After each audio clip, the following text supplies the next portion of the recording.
Hello and welcome back to the Luke Deckard Show. I am your host, Luke Deckard. And with me, I got Jonathan Whitelaw. How's it going, Jonathan? Very well, thank you. How are you, Luke?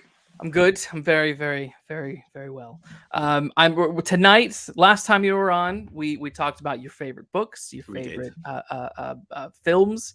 Great selection. Indiana Jones was in there. An Indiana Jones chat is going to happen in the near future due to the new film coming out. Of course. You know where I am. You can't get rid of me. I'm like a bad penny. That's okay. But tonight we're chatting the Mandalorian. The Mandalorian. No, Frank, we're not going to talk about The Simpsons. Frank is in the chat as before, wanting to talk about The Simpsons. I'm here for that content as well, quite frankly. So we can do a Simpsons chat at some point. There's plenty to talk about with The Simpsons. But no, tonight, Mandalorian, season 3, episodes 1 to 3. Yep. Sort of a general review of everything that's happened or not happened in these last few episodes. So yeah, I would excited to dive into this because let's before we dive into it, what is your history with Star Wars, Jonathan? Because you're a bigger Star Wars fan than I am. It's not about size, is it? It's not a competition, Luke. There's plenty of room in the galaxy for all of us, quite frankly. And if I've learned anything from Star Wars, it is that. As a very, very quick potted history, I remember getting the early 90s, I think it must have been about 93, 94, the remasters on video. Right. And that was it. I was hooked. So what was that? I was, about 7 or 8? So, I mean, the thing is, I'm 37. So I very much grew up in that 90s period where there wasn't any media. And actually nowadays it feels like such a stark contrast that you've got content, TV shows, movies, cartoons, all coming out all at once, and to grow up in the 1990s. Well, in fact, when I was last on, I said that one of my books was Heir to the Empire, which was was sort of the real start of the expanded universe, which is now the Legends canon in Star Wars pre-Disney. So that's it. I will consume it. I was at that lovely tender age of 12, 13 when the Phantom Menace came out and my heart was broken eternally. The first great disappointment in the Star Wars history. What a hard life lesson that was to learn. And then, although are you an angel? Shut up, Anakin. Well, we thought it couldn't get any worse, and then 2 years later it did. Obviously, so a few years whenever Attack of the Clones came out. Do you know? I actually remember when I found out it was called Attack of the Clones, and I would have been 14, 15 at the time, and thinking that's terrible. That's really, really bad, really, really awful. And unfortunately, the film didn't. It lived up to its title. Let's put it that way. Yeah. Again, though, still went to see in the cinema. I didn't. I was never going to miss it. I've still seen it a dozen times or more. So it's that's the great thing about Star Wars is that it's divisive. It gets a lot of people angry. It gets a lot of people hot. It gets a lot of people very passionate as well. And that can be a bad thing, but it can manifest itself in certain dark quarters of the internet as being fairly nasty. But it's like anything else, right? It's just one of these things. So yes, that's my potted history with Star Wars. I love it, quite frankly. Yeah, I mean, we're not that different. We're not that dissimilar in age. We grew up at the same time, basically. You're just a couple years older than I am. So I remember all that stuff as well. And I was more of a Trek guy, if you can't tell. Is that what that is? Is that stuff? It is that stuff. Got my phaser on my desk. Lovely. But my dad was more of a Star Wars fan. He really loved Star Wars. And I do remember when they reissued the VHSs in the 90s. And I absolutely regret not buying them. Mainly because everything that we have since is Lucas's doctored versions, and they just keep getting doctored and doctored. It's like someone who gets plastic surgery. They just can't stop effing with their face, and then by the time they're done, it's like you don't look like who you were. Absolutely. Just age gracefully. It's fine. That's what I'm planning on doing, you know. Exactly. Although, in case you can't tell, I've not done it, but there you go. Right. I don't need lip filler. I'm fine. So yeah, but then I remember the 97 when they started reissuing the special editions. Yeah. Extra scenes and things. I have a box of action figures in the corner that's just a bunch of Star Wars stuff. Yeah. I think I got into it mainly because my dad was so into it. And I genuinely liked the original trilogy when I was a kid. Yeah. I liked Empire Strikes Back the most. I never cared that much for Return of the Jedi. It's the teddy bears that everyone can play. I never liked the Ewoks. But I do love the stuff with Luke and Vader and Palpatine. Yeah, of course. Those bits are great. That battle's fun, but so much time is spent on and the beginning with Jabba the Hutt is also really fun. Yeah. So it's a complicated film in that the beginning is fun, parts of the end are fun, but that middle hanging around on Endor, the moon of tree Endor. houses and things like that. Yeah. Yeah, I can do with I get it. Yeah. It's hard to defend. It is hard to defend. When I was growing up, it was my favorite. But exactly for the moments that you just said there, you know, I would kind of tune out. I would kind of tune out in the middle parts of it, exactly as you say. And then when things ramp up as they're trying to bring down the shield generator, and then you've got a fantastic fleet battle at the end. Yeah. I always preferred the assault on the second Death Star to, I suppose, the first one from A New Hope, because I just thought it looked better. You had different ships and stuff like that, B-wings, A-wings, all the rest of it. Yes. And yeah, I mean, Empire Strikes Back is a wonderful film. It's a wonderful piece of filmmaking from start to finish. Yeah. And A New Hope obviously is what it is. It's seminal in that it's the first big blockbuster, or one of the very first big blockbusters, global phenomenon, all the rest of it. So yeah, I mean, I love the expanded universe stuff. I love the comics growing up. I love the X-Wing novels. I love the kind of Dark Horse comics that came out and explored that. And then I started, obviously, as I was growing up a little bit more, I kind of lost track of it. Because it felt very manageable, I think, when I was growing up, because quite frankly, I didn't have anything else to do. But it got very, very busy, and there suddenly became an awful lot of media to take on, as well as the movies and as well as the prequel trilogy and all the stuff that was surrounding that. Yeah. And then I did sort of phase out a little bit. And I remember the day that it was announced that Disney had bought it over. And your heart broke. 2014. About then, something like that. Yeah. About 2014, 2015. But I remember I was working. No, it had to have been before that, because the Force Awakens came out in 2015, so it might have been like 2013 or something. It must. Yeah, you're right. It must have been. It must have been post 2012 anyway, because I was working in STV at the time. I was working for Scottish Television at the time, and I was doing it was a Saturday or something, a Friday night, Saturday shift.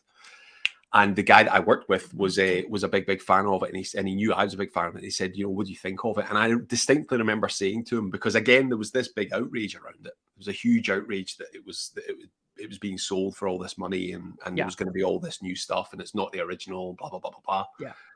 And I remember saying to him, my exact words were, if it was 10 years ago or 15 years ago, when I didn't have a rent to pay and to put food on my table, then I probably would have cared a lot more than I did at the time. Yes. And then, of course, they announced the sequel trilogy and everything else that came out, and it's been great. It's been fantastic to have it. Don't get me wrong. There's a lot of the new stuff that I don't get excited about. I'm not. I don't follow the cartoons. And I know that I'm not trying to be dismissive of them as a platform, as a medium, because they're cartoons. I just don't follow them. I think there's too many of the episodes of them for me to catch up on now, quite frankly, and I don't have the time. But I love the live action TV series, as we're about to dive into. I love that stuff. I look forward to it coming back. I look forward to when it comes on. And I enjoyed the sequel movies as well. They were fine. I thought what they did well. What I enjoyed. What they did well, I enjoyed. What they didn't do well, I didn't enjoy. And it's just a movie, right? It is what it is. Yeah, it's true. Again, because Star Wars has such a we'll call it passionate fan base. Yeah. It's very tricky, and I get some of the frustration. I I think I tuned out of Star Wars with the prequels, Yeah. like mostly. I didn't Yeah. enjoy Phantom Menace. Yes, I went and saw the other two, but none of them really. Every one was a new kind of disappointment. Yeah. So I was like, Yeah. I'm Yeah. okay with Yeah. it. Yeah. Um, and I never watched the cartoons. I know there was like what was Clone Wars or something like that was Clone out. Wars, that yeah, Yeah, that was the big one. yeah, That was the sort of Dave Filoni led one yeah, that kind I think it's seen by many to be you know, that's what everyone would like the prequels to be. Let's yes, just have that as the prequels as opposed to the yes, actual movies themselves and yeah, parts, you know, certain parts of it. And then it came back after the Disney yes. file for a series. But again, it wasn't something I watched. Yeah. And then obviously the Disney thing was a complicated thing for me because I wasn't happy when Disney bought Marvel. Yeah, Because truth be told, I'm not in general, I'm not a big Disney fan. I yeah, never really liked most of their movies growing up. There's a handful of stuff that I do genuinely like that's Disney related. yeah, But on a whole, I've never been that person who's like, yes, Disney, gotta go to yeah, Disneyland or World or yeah, I've it's never really appealed to me fully. yeah, yeah. So I had apprehension when that happened. And yeah, I would say we can jump to like now where we have a sequel trilogy out, a bunch of TV shows, cartoons, stuff like that. It's very hard to keep up with everything, I It think. is. It Um is. I've seen, I think, most of the Star Wars TV shows. Yep. Um I would call them a mixed bag, I think. Yes, I think that's fair. Yeah. I think that's a fair summary. I think that there are certain parts of all of them that are really enjoyable. Yeah. Um, there are certain stories that I don't think necessarily needed to be told. You know, Yes. you're talking about a franchise that's nearly 50 years old, or is it Yeah. 50, 70, 77? So you're talking about 50, 50 Almost. Yeah. years and you know, endless characters and all the rest of it from two different canons now, remember? Yes. Um, the Obi-Wan series I thought was pretty needless. It wasn't. It was really bad. Yeah, it felt like it felt like it was shoehorning in a Yeah. reason to have Ewan McGregor come back, Yeah. and that's fine. Now, I've gone on record before, I think, saying that I don't think Scottish actors can do accents. Now, I'm allowed to say that because I'm Scottish, Mm. and I think his Alec Guinness impression is possibly one of the worst accents in the history of cinema. Yes. Worse even than Sean Connery's turn as an Irishman in The Untouchables, which he won an Oscar for, I should add. Right. Right. But who was going to take that off of him? You know, I certainly wouldn't have tried. Yeah, I didn't. You know, they let at the end of Revenge of the Sith. That's the last time that the two of those characters, Anakin and Obi-Wan, see each other. We didn't need a series to try and say, shoehorn in yet another fight between the two of them. Yeah. And it looked great. I mean, don't get me wrong, it looked great, but Yeah. it did feel a little bit like, let's try and put a much more positive spin on the prequel movies by Yes. having the original cast and a better version of telling the story. Yes. Yeah. Which is fine, I guess, but it didn't do it for me. I think it was a touch excessive, and actually Yeah. fueled for me. It fueled the reasons not to have more Star Wars, quite Yeah. frankly. Yeah. I'm with you on that. And there's a lot of that about. Obviously, that there's a lot of. I mean, I've seen it now. I've seen it now on the back of 3 episodes of The Mandalorian. I've seen a lot of talk of Star Wars fatigue, and we've already had this conversation after the sequel trilogy. Yes. And I think having something like the Obi-Wan series last year, was it? I think it was last year, wasn't it? Tail end of last year. I think that completely it completely fuels that fire. And quite frankly, there are more characters out there, much more interesting characters to have had an 8-episode or 10-episode series to explore the stories. There were even more interesting characters in that series. Yes. That could have been doing with their own standalone show. We didn't need it for one of the big stars and one of the big staples, whose story, quite frankly, has already been told across 50 years worth of media. Yes. That's what was weird to me is one, I was interested in the idea of an Obi-Wan series, but it really needed to be unhooked from Yeah, everything that we know. yeah, And I think linking it back to Darth Vader, having Princess Leia in there, yeah. I think let the whole thing down. Now, Biffer in the chat, hi Biffer, says I saw the Obi-Wan Kenobi series fan edit.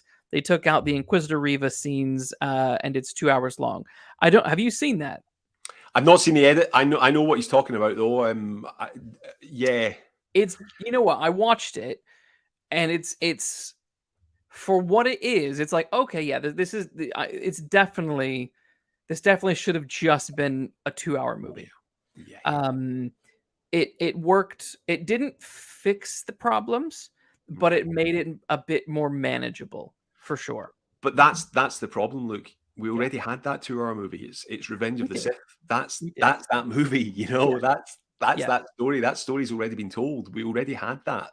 yeah. Is a try to was an attempt to try and should we have had more Darth Vader in the suit in Revenge of the Sith? No, quite frankly, was it on the back of the popularity of having Vader at the end of Rogue One? Possibly, I don't Oh, know. it absolutely was. Yes. You know, Disney will milk that. But here's an interesting question for you. Then I think, um, had the Phantom Menace picked up with an older Anakin and mhm, Obi-Wan, mhm. maybe already in Jedi training together Yep, or doing Jedi stuff right off the bat, yep, you do you think you could have had a more interesting turn for Anakin, absolutely, um, and then had basically that third film be an Obi-Wan versus Darth Vader? absolutely, That's what it comes absolutely. down So, what I always said about the prequel trilogy was the problem was Anakin. Quite frankly, to. we were meant to be absolutely heartbroken come the end of Revenge of the Sith when Yeah, he has turned to Darth Vader for all the reasons. Keep all the reasons. The reasoning's fine. Save his yeah, wife, save his unborn child, and all the rest yeah, of it. yeah. That's fine. We needed to be heartbroken though as an audience, and we weren't No. because 4 years, 5 years in, dodgy direction, dodgy scripting. Um, I know I certainly just wanted to see the suit, quite frankly, at the end of it. Yeah, Now, again, don't yeah, get me wrong. I think sure. the final duel between the two of them on Mustafar is fantastic. I think the visuals of that still hold up today, 20 odd years on, in It's not terms of the bad. CGI and Not all the bad. rest of it. I think it looks stunning. It's certainly one of the best set pieces out of all Star Wars media. Mhm. What I always said was we needed to feel the way about Anakin's demise if that was Han Solo. Mhm. The way we feel Yeah, about Han Solo, if it had been him going to the dark side, we would have all been in tears. yeah, It would have been devastating, and we needed to have that same feeling about Anakin Skywalker, and it didn't happen. yeah, It didn't happen because the first episode, the episode one, he's 10 years old. What that's fine, okay, great, no yeah, bother at all. The second one, again, he wastes the Tusken Raiders, and it's just all a bit. It's yeah. hard work. It's hard work to try and sympathize with this character. And then Yes. you start episode 3, and it's like, where's the chase, and let's cut to it. Come on, it's Yes. not. This has been hard work to get to this point. Let's just see the suit. Let's get down to business. And again, I still think Revenge of the Sith is the best of the three of them. I Um, think so. Yeah, I think that's fair. but I think it's because it almost had a clear direction. Yeah. The first and second ones, what's the point in them? What story are they telling? What's the end point to it? And Yeah. exactly as we said there, the Obi-Wan series just felt like it wasn't. I think it was executed better. I think the acting was better. I think the writing was a lot better, possibly because it's a 10 hour, 10 hour series. Yeah. But it's already been done. We've already seen that fight. We know how it ends, and Yeah. more importantly, we know where we go from the end of that series into episode 4 or what have you. So Yeah. if you were going to do an Obi-Wan series, why not set it before the Phantom Menace? Yes. Show some of his history. Have a completely recast it. Yeah. But again, why do that when you've Why do got that? Yeah. hundreds of characters that deserve a better story? I think. Totally. I completely agree. Completely agree.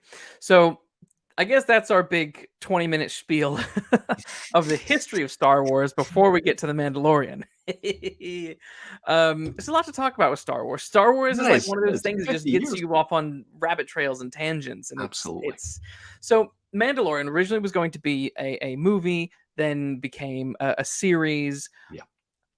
I'll say I did really enjoy the very first season of The Mandalorian. Yeah. And it's not perfect, but Nope. Nope. it looked good.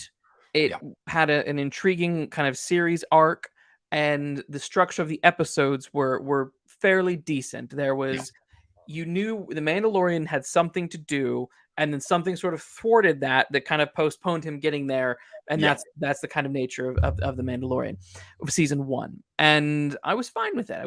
I mostly enjoyed it.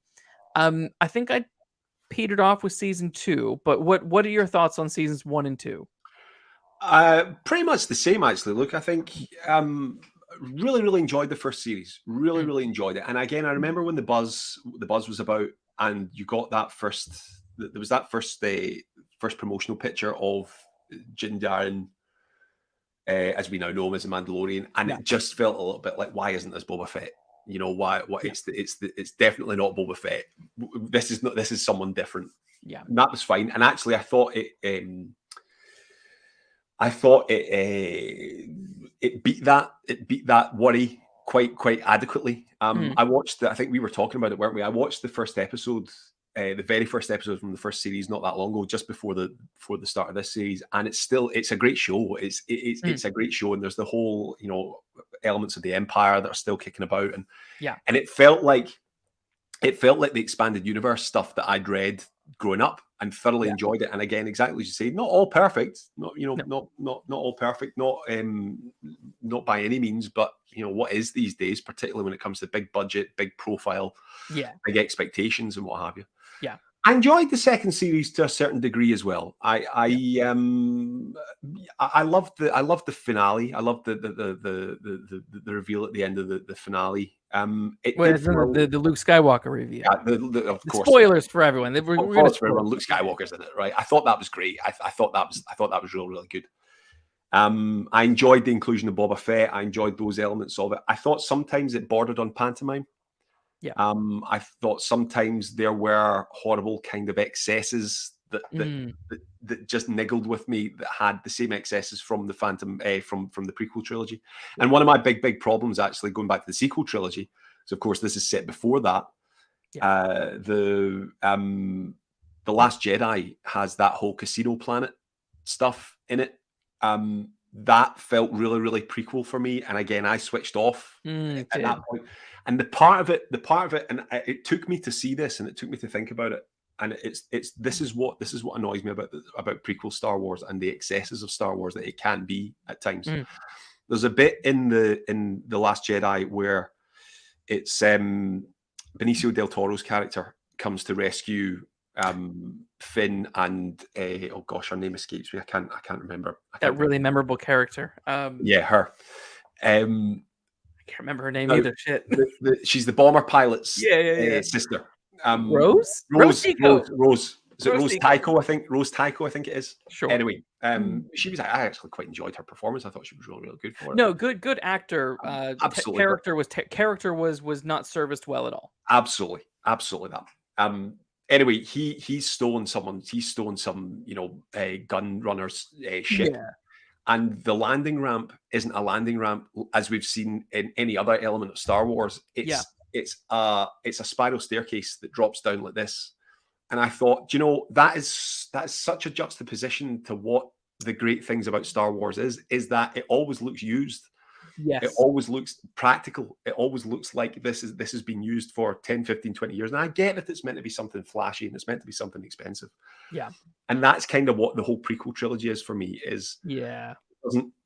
It reminds me of the probe droid at the start of Empire Strikes Back. When it's broadcasting, the two antennae go up, but when they come down, they don't go down at the same time, because the physical prop was outside a hotel in Norway, I think it was.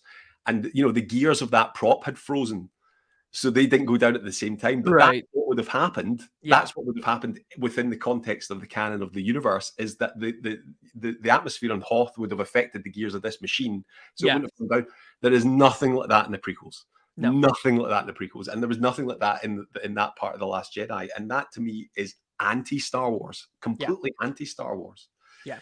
And so there were parts of, I think there were parts of the second series of The Mandalorian that felt a little bit like that. Not as bad as it, not anywhere near as bad as it, but it would take an awful lot to be as bad as it. I'll be honest, I did have moments where my teeth itched watching the third episode this morning, like that. Oh boy, we'll get into that. Particularly the Coruscant scenes. I thought the Coruscant scenes, they took me straight back to the early 2000s, and it's all look how wonderful Lucasfilm's CGI department is. It felt very much like that.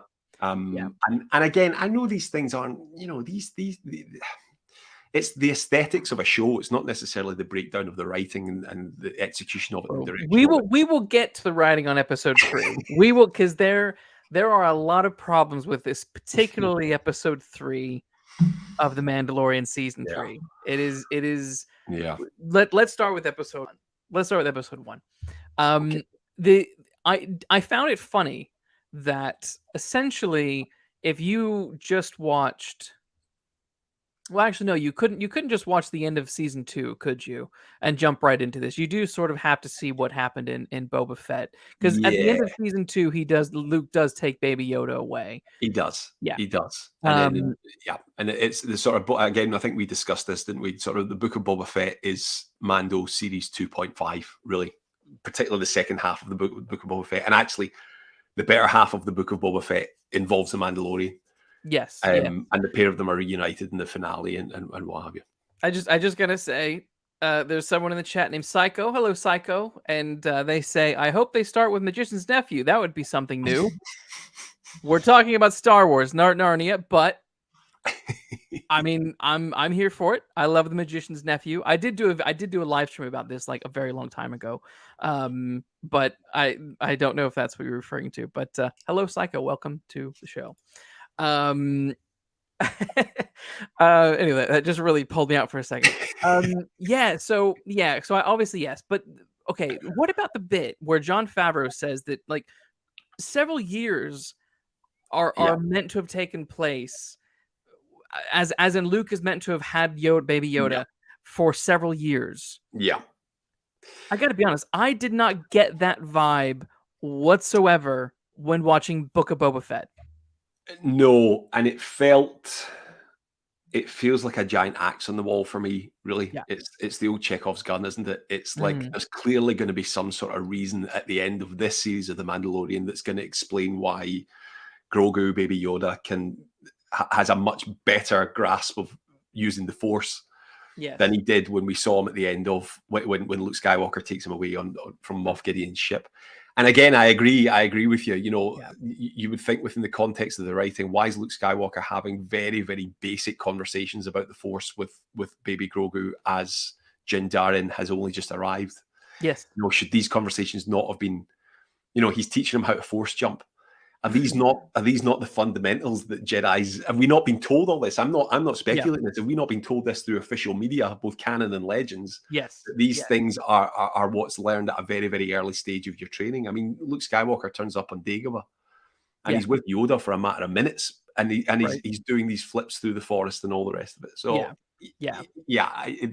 there's an inconsistency there, and it does feel like that something like that should have been explained within the context of the show. It shouldn't take the showrunner during an interview as part of the media junket for the new series to explain that to us. That's because what happens if you didn't hear that interview with Jon Favreau? Yes. As I'm sure many people didn't. Oh yeah.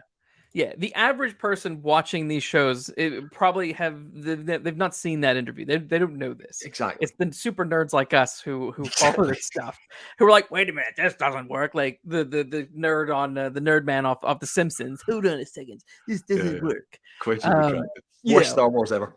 Yeah.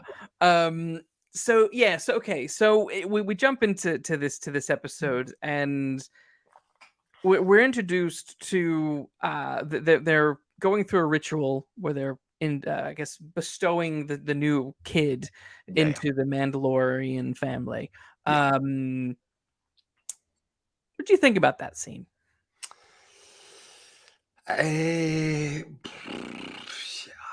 Not a strong opening.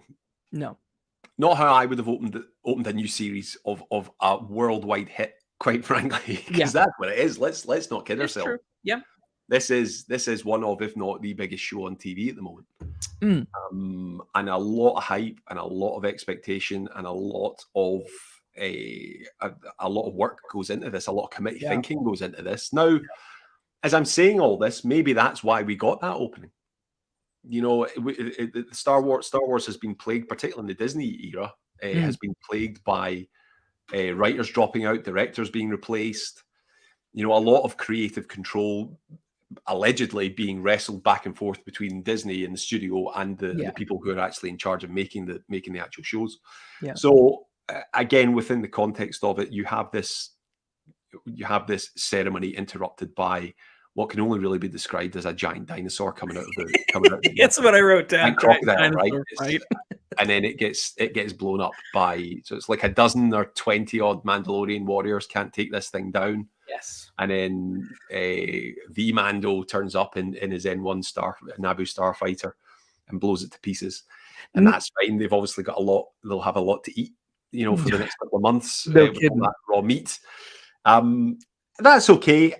It didn't feel it. In contrast, the opening to the third episode I thought was fantastic. I thought it was really, really good. But I think one of the reasons I thought it was really, really good was because it felt like classic Star Wars. It's TIE fighters pursuing, or TIE interceptors are pursuing our heroes in a very, very exciting, blaster-heavy scene that involves all kinds of great action. Whereas the giant crocodile coming out of the I mean, let's be honest here. It's straight out of Crocodile Dundee, that isn't it? It's Crocodile Dundee on steroids. Yeah. Do you think, because I watched that scene and I thought this scene serves literally no purpose. Yeah. The child is not a character. Everyone around them is not a character. It's just a big action scene. And this is a motif that happens throughout season 2 quite a bit, and obviously it's still going on in this, where they will just interrupt scenes with big action that don't have any bearing on the plot. And I sort of thought, wouldn't it have been made more sense if that kid was Mando? Some sort of flashback to learn something about his past. Absolutely that, because that well, it's interesting that you say that, because again, from a writing point of view, that whole thing is just completely nixed in the second series. Yeah. We got flashes of it in the first one. And again, one of the great things of the first episode is that you have these, when he's dreaming, you have these moments where he remembers, and it's the reason why he doesn't trust droids and all the rest of it is because, again, his parents were killed by Trade Federation droids and things. But again, that it never really gets mentioned any time after the first series. The whole second series completely forgets it, and it looks like that story's already been told now. One of the problems that I have had so far with the third series of The Mandalorian is that this is going to sound ridiculous, but I'm going to say it, and I'll try and explain it as well. It's almost too heavy Mandalorian lore. Now, I'm aware that that's what a lot of fans are looking for, obviously, because I think that features quite heavily in the Clone Wars cartoon. Bo-Katan, for example, is a big character in the Clone Wars, and then subsequent other cartoon series. And again, there was a big fanfare when she made the leap to live action, because unfortunately, that's still seen as a legitimacy for cartoon characters, which is completely ridiculous. And one of the good things about Star Wars actually is that it is breaking down that cross media because it can, right? Because there are still certain aspects of the literary world that don't give the credence to graphic novels. It's exactly the same thing. So one good thing about Star Wars is that it has introduced quite a lot of characters from other media within its borders. But I mean, I'm all for lore. I love world building, of course I do. I love Star Wars world building, and I love all of that. I just is it that they're not doing anything interesting with the lore? It's all very superficial lore. It's like, oh, here I'm making a helmet. Oh, this is the way. Oh, you need to go bathe in the mines of Moria. Yeah, The Mines of Moria. The Mines of Mandalore. The water is the holy. What episodes have you been watching, Luke? I'd watch that. I'd certainly watch that because we all know what's down there. Go bathe in the Mines of Moria. I think you're right. I think you're right. There's been an awful lot of telling and not showing. Yeah, because could I tell you what, real quick, to jump into season 2 just momentarily. There is a scene where we see a beast that they think is mythic, right? Yes. And I'm like, oh, that's interesting. Are they going to do something with it? And then she's like, did you see anything? And he's like, no. Yeah. And she's like, okay. And I'm like, what? Yeah. And then she's reintroduced to the creed at the end of the third episode. Yeah. My feeling is, I mean, when I thought that, I just assumed, and I don't know if it's just because I've watched and loved things like Game of Thrones, that will be used in some sort of political way on her part to try and regain the crown that she's lost and all the rest. Probably. Actually, the more I say it out loud, and it was the same when I watched it this morning, I thought, do I care? Well, that's the thing. Not really. Not really. But I don't know how much of this is because I haven't enjoyed the Clone Wars. I've never watched it, and again, she is very much a character rooted in that series. And if I went back and watched it, would I care a little bit more? Maybe. I don't know. But how many people are in my position? Now, I'm a fan. That's the thing. I'm a fan. Yeah. Right? I'm a fan of it. And I will always give it a chance. How many people are watching this show and don't even know about the Clone Wars? Well, there you go. I don't know. Like I said, I know the films. And I know some of the series. And that's it. So Bo-Katan means nothing to me. Obviously she was in season 2, and I kind of liked her in season 2. She's sort of interesting. Yeah. But when we're reintroduced to her in this season, she's just awkwardly lounging on her throne. I didn't quite get the visuals of that. That didn't. What was that all about? Yeah, and I feel like episodes 1, 2, and 3 have done nothing but sort of badly. I'm gonna say badly set up something that I hope will come to fruition by the end, but I don't know if it actually will. One thing I thought of and was very, very surprised at with the second episode was that we went straight from the end of the first episode and Mando saying that he has to bathe in the living waters under in Mandalore. Hang on. Under the Civic Center. Under the Civic Center, yeah. Could you not have found a more exciting way to describe this? A secret library? No, it was a Civic Center where they have badminton on Tuesday nights. And then, five-a-side football on a Friday. Yeah, right. Absolutely. It was... like when Bo was like, that's the great. Civic Center. I'm like, what? The Civic Center where you learn Mandarin on a Friday night? Like, where you played bingo on Tuesdays? It wasn't. Yeah, it wasn't there.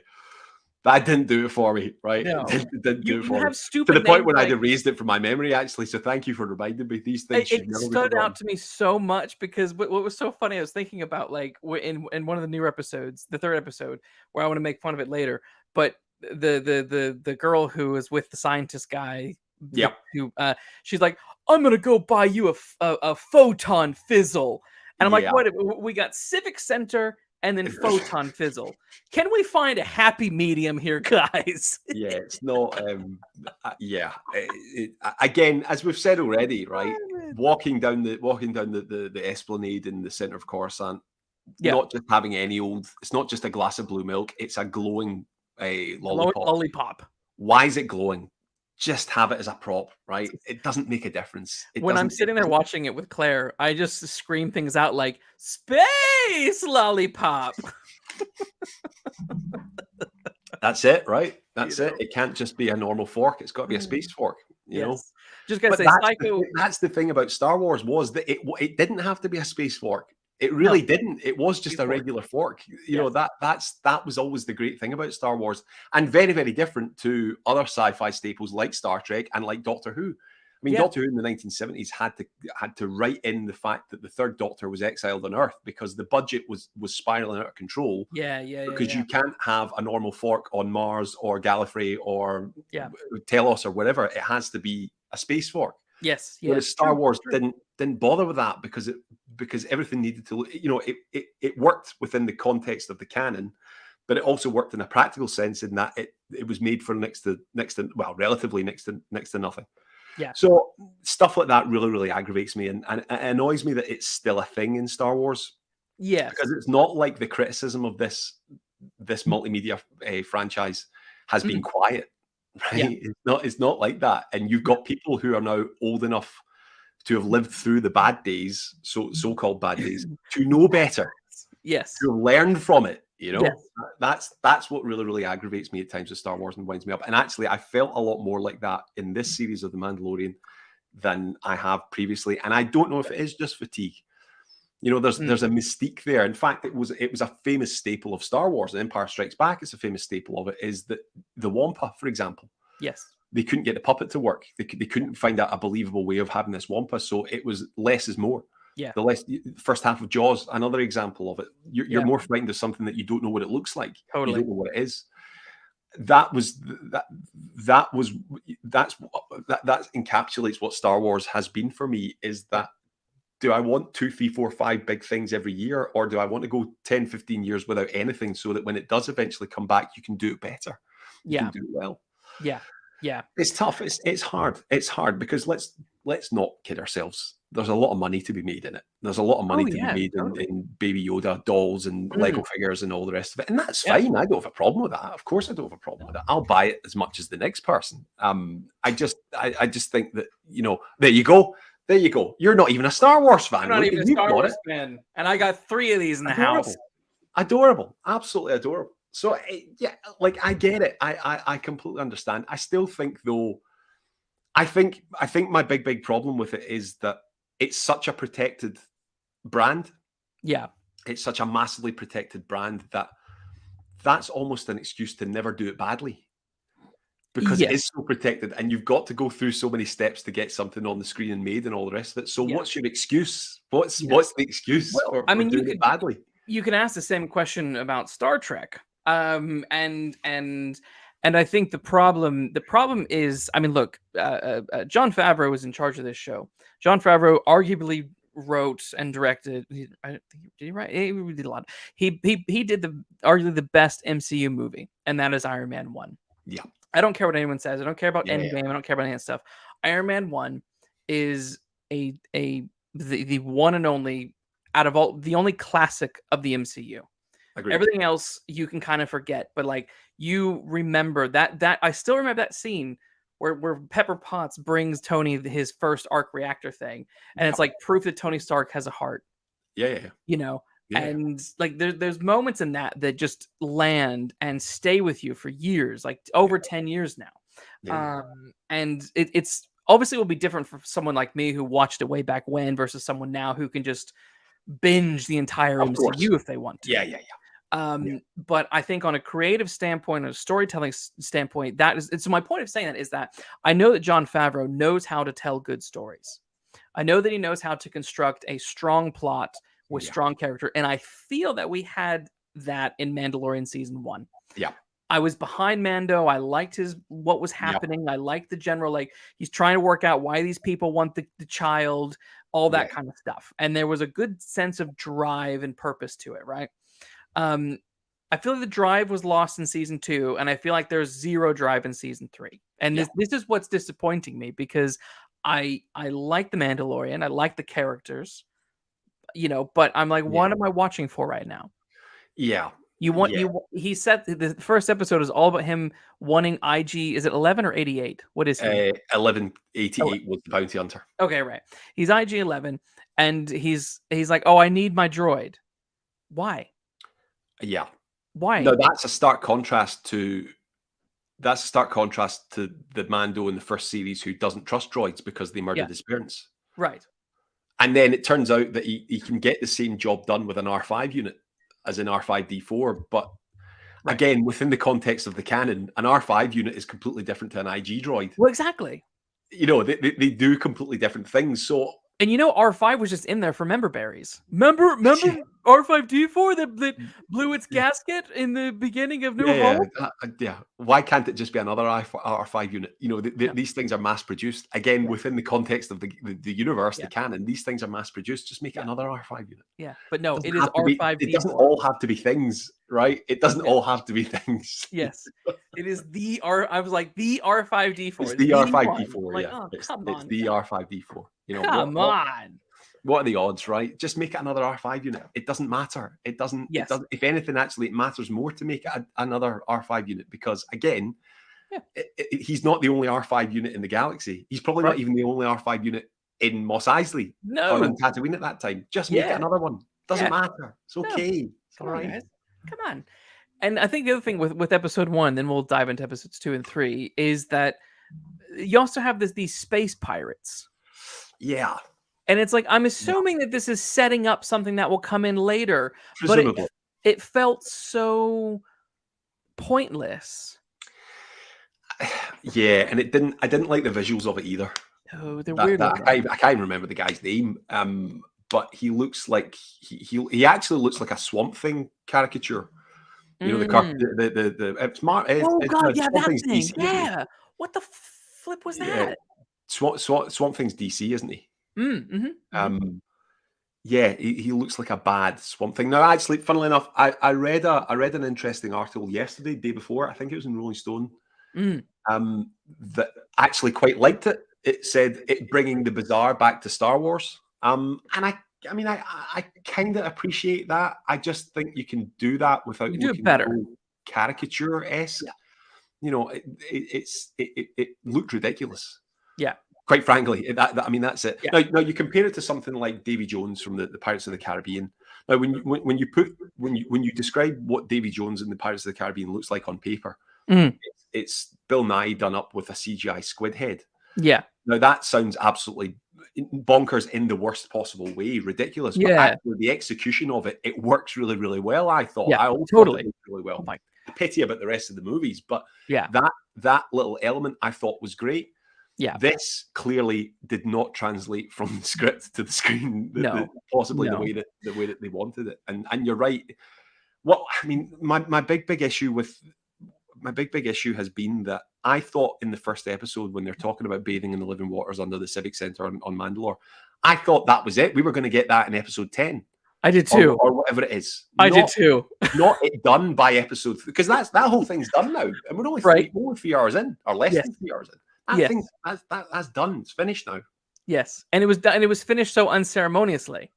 Yeah, absolutely, in the dark with torches, and then completely dismissed. And again, that I think you're right. I think that was one of the great things about the first series was that there was a purpose to it. There was a task, there was a quest, and it was seen through to the end across the 8 hours or 10 hours or whatever it was. Yeah, and we haven't even touched on obviously the new element of the series that's been introduced in the third act. Because that's quite confusing, and I don't know where they're going with it. But then again, I'm sitting here saying I don't know where they're going with it. Is that necessarily a bad thing? I don't know. Maybe not. Maybe we don't. Maybe we shouldn't know where it's going. Which bit are you referring to? So I know. So it's the clone doctor, Dr. Pershing. So he was introduced. In the first episode. Yes. He was introduced in the first episode of the first series, and he was working for the client. And it turns out he was working for Moff Gideon, and he's a clone expert. And now he's part of this. Yeah, it's all leading to the integration of the New Republic. And he gets zapped at the end of the first. He gets a memory wipe, I think, at the end of the first, in the third episode. And again, it was fine. It was okay. It didn't all land for me. I liked the idea. Again, it felt very much like what they explored in the expanded universe. Because I think within the context of novels and video games and comics, I think you had more room to explore this type of thing, actually looking at the practicalities of the dismantling of an empire, and the introduction of a new society, effectively of a new political mantra. But on that point, on episode 3, where everything is being dismantled, the empire is it's meant to. It's kind of it imitates Nazi Germany, Yeah, right? yeah. When the Second World War ended, they didn't dismantle anything. No, All those scientists were scooped up by other nations and used for. I mean, yeah, it was. That's how we yeah, got to the moon. That's how yeah, we got men absolutely. in space. Operation Paperclip, I think it was called in the Paperclip, States, wasn't it? yes, yeah, Yeah, that's exactly it. Yeah, rocket science. It's not brain surgery; it's rocket science. yeah. Right. So it's That's exactly weird what to it me is. that this whole thing was about powering everything and dismantling. Like you wouldn't dismantle, Yeah, you would repurpose. yeah, So that to me was weird. yeah. But And the idea that Dr. Pershing, being who he is now put to work on in a some menial task. in a data A center, brilliant like what? scientist by he's addressing a crowd. Okay, Someone had to authorize that talk, so they know that he's a brilliant scientist. So why would the New Republic put him to work doing yes, menial day-to-day stuff? Would they not want to, even just regardless of what his history is, would they yes, not have him in a lot more, either don't reintroduce him as part of this this yeah, program where he's a faceless drone. So yes. they either know who he is or they don't know who he is. So which is it? This is what, yeah, I totally agree. When that scene first started, and you see his big giant holographic Yeah. head, Yeah. and he's addressing what looks like the Senate, but not Yeah. the Senate, Yeah. Is it the Senate? Is he in the Senate building? I don't think so. I don't think so. It actually looks like, and I would have to look this up, but it actually looks like the place, the sort of theater in Revenge of the Sith. Okay, right. So anyway, It looks a bit like that. yes, it does. Or That's it. I think that whatever. was, I yeah. assume that's what it is. I don't know. I'd need to double check, but Yeah, you might be it's right. that same vibe. Yeah. Yeah, I was so confused 'cause I thought, wait a minute. You've got this guy. He starts off having this big speech about science and all this kind of stuff that he can Yeah. Yeah. do and wants to do. And then he leaves and he's Yeah. rubbing shoulders with everyone. Everyone's Yeah. chatting to him and, oh yeah, you're Yeah. so great. Yeah, oh da, da, da, da, Yeah. da. And then he goes off to his council estate where Yeah. he's sad and lonely. I'm like, this doesn't, and then he's working in a Doesn't data add up. center. Yeah, doesn't add up. Like, what happened to all those people that were really, really glad that he was on their side now? Yeah.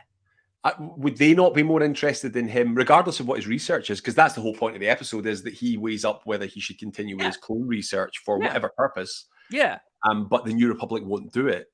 Yeah. But he was hobbling. So who are these people then? Yeah. Who were these people? Are they, what are we meant to believe that they are? Are they, because that was the thing, watching it in the first 10 minutes, in the opening 10-15 minutes, I think that these people are high-ranking New Republic officials. I do. But they're clearly not, because I thought he was addressing a crowd. But no, you're right. He goes back on his own in a taxi. Yeah. He doesn't even know his neighbors, and then he goes back to work the next day. It doesn't add up. And the thing is, right, the strange thing about it is, Andor as a series deals with all of these people. It deals with that whole circle. It Yeah, deals it with does, that whole yeah. political ruling elite within the context of what is then the Empire. Yeah. And it does it fine. It does it no problem at all. I actually half expected to see Mon Mothma turn up. I kind of did too, actually. Yeah, I did too. But nope. But then we suddenly go from the sublime to the ridiculous within the same breath, and it just really didn't land for me. And what's frustrated me about the first 3 episodes of the new series is that there seems to be a lot of turning points. There seems to be sort of crossroad moments where you think this could work really, really well if we take route A, but inexplicably they take route B. So, the pirates, for example, as we were talking about a moment ago, that just don't have them look like that. Have them a credible threat, because now I'm not going to believe it. This pirate king, whoever he is, can be the worst person that's ever been created for Star Wars, but he looks like a soggy bit of moss trussed up in a suit, and that's all he'll ever be.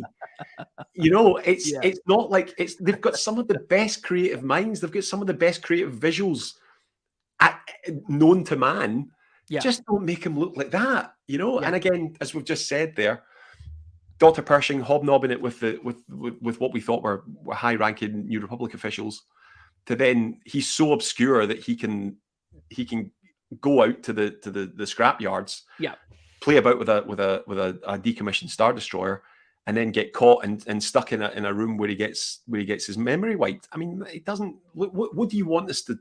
What storyline do you want us to believe here? What storyline do you want us to follow? Because You're giving us a lot of mixed signals. Well, that's the thing. I mean, that was the thing that baffled me the most. Is well, there's many things that baffled me, but this was quite a big one. Is we start episode 3 where Mando's just bathes himself, and then they go flying back to Bo-Katan's palace. Yep. They're inexplicably attacked by X-Wing, or not X-Wings, by TIE fighters or whatever they're called.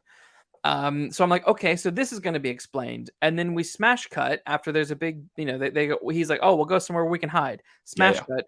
Then we're on Coruscant, and I'm like, okay, I guess we're going to go back to that. We'll go back to that in a minute, I'm sure. And then the whole middle of this, the whole bulk of the show is following the scientist meandering about, and like nothing happens. And I'm from a structural point of view, I'm thinking, are you not realizing that your audience are getting bored by just watching this guy mope about and wondering where the Mandalorian is? Yeah. You're not like, it's not like keeping me interested. I'm not here because I'm like excited I'm bored and frustrated watching this episode, because like I don't want to see space data center. Yeah. I just don't want to see it. Absolutely that. And I think if you'd had a bigger reveal as to who it was going to be, I don't even know who that could be, but if you had a bigger reveal, then I think you would have kept the audience a little bit more invested in what's going on. But this character has been in 4 episodes across 2 series, which is now in real time 4 years, right? 3-4 years. And I get it.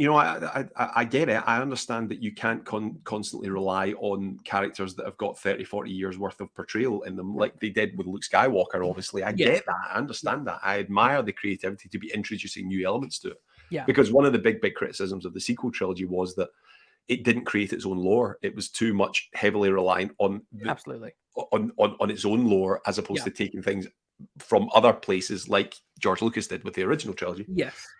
So I'm not complaining necessarily about that, but you're right. I mean, we had the chase through the train, the slowest chase. Well, hang on. I was going to say, not really a chase. They had a slow walk through the train. A slow walk from one end of a train to the other, pursued by a walking droid that was already pretty slow. Again, it just, I mean, I get that it can't be action all the time. What I found frustrating was that we got to that bit and we get to the decommissioned Star Destroyers and things like that, and I went, do you know what? This is why we had such a spectacular opening. This is why it was such an extension.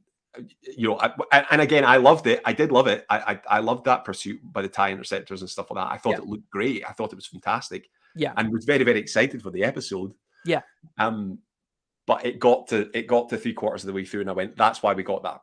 That's why that's in there, because we've sat for the last 10, 15, 20 minutes of a guy, again, characterization, all the rest of it, that's fine. But we're not interested. We're simply not interested. I almost struggled to like even call him a character.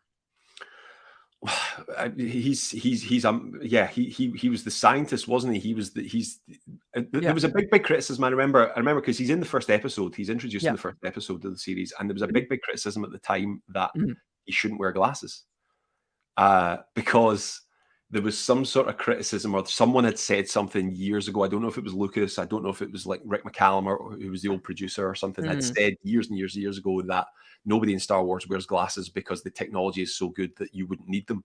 And this became a big thing when Dr. Pershing was introduced. Okay. As in people having a real go at the fact the character wore glasses in Star Wars. And you're like, I mean, if that's not endemic of some quarters of the fandom of this, then I don't know what is. But again, Star Trek's got this, James Bond's got this, Jurassic Park, these elements exist, and that is what it is.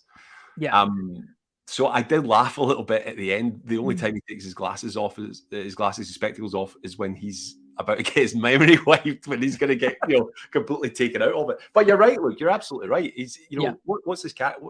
We know that his mother died of heart failure. Yeah. Okay, that's great. Right. And the girl who is another decommissioned stormtrooper or whatever she was. Yeah.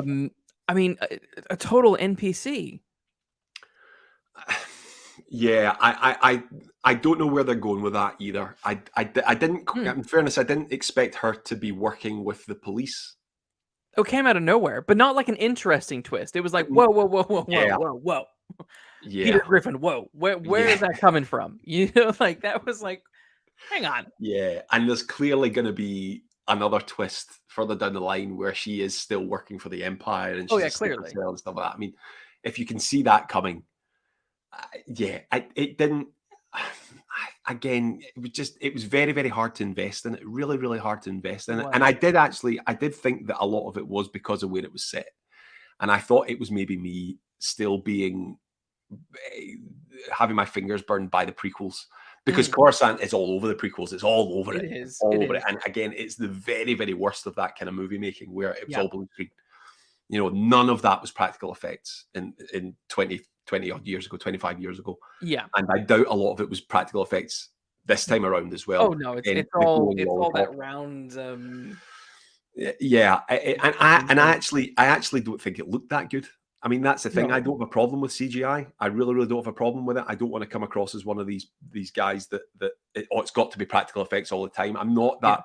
I'm not Yeah. that person because I think the work is incredible and it is hard work. I just didn't think Yeah. it looked that great either. No. I genuinely didn't think it looked good. Yeah. It just didn't tick the boxes for me. It felt like it was Yeah. lifted straight from the prequels. Yeah, I Which mean, like you said, less is more, and that applies to absolutely, some of these planets and absolutely. cities as well. Like, Well, we'll put it this way, right? I watched mm, all of Andor, and mhm. the vast majority of that series is set in Coruscant, and I didn't get that feeling from it That's true. at I all, will. at all. I didn't really enjoy Andor's storyline for various reasons that I won't go into here, but visually, it did look good. Absolutely, It was a better blend absolutely, of practical locations with better looking tangible, more absolutely, tangible sets that absolutely. I could buy. Whereas, yeah, with this, I never liked it in the prequels, like you said. Yeah, The CGI just vomited all over the it place. did. Going back to that, I'm just like, because it also reminds me of the special editions where Lucas throws in more junk. Yeah, I'm like, yeah. no, More take it away, tentacles. take it away. Yeah, I I know. don't, I don't. Yeah, it's hard. It is hard, and I found it hard over the years because I was really excited as whatever it was, an 11-year-old, 12-year-old when the special editions came out Mm, because we were getting the Jabba the Hutt scene outside the same. Balkan in episode 4. Yes. And then you've got that whole extended sequence at the end after the second Death Star's blown up in Return of the Jedi, where you see Yep. Coruscant and you see Tatooine and you see, well, they added Naboo into it as well at the Yeah. end for whatever DVD version it was. Yeah. Um, and I was quite excited by that because again, it was adding that legitimacy to it because I'd read about these Yeah. places in the books, I'd played Yes. them all in the video games, and now I was Yeah. getting to see them, on screen with the movies. Yeah. And then you go to the prequels, and it's exactly as you say. Look, it's completely vomited across and Yeah. onto your lap and into your head and into your visuals. And again, it's a really, really And important ears. distinction to make it's a really important distinction to make because in Andor, you're right. I thought it's the same location, it's the Mm, same planet, it's the same principles. I thought it looked great. I thought it, loads of moody lighting with mm, when you've got these two secret rebels meeting in secret. Obviously, there was a yeah. lot of secret people meeting in secret in Andor. Yes. Um, which is fine, I guess, within the context of it. But this is the same place, and that show was only made 2 years ago, and it's made by the same people. Yes. Yes. It's not a different studio. It's not different people. Yeah. That what's going on? Yeah. Because it's even like Mon Mothma's car was pretty cool. Exactly. Pretty It cool. looked like something that a statesperson would have Yeah. within the context of that galaxy. Whereas Yeah. Dr. Pershing in the taxi, why is it open? Why is it open Yeah. aired? Why? It was exactly like that stupid car that they drove in the second movie. Absolutely. Or I in was right in back there. Attack of the I Clones. was right back there, and I don't want to Yeah. go back there.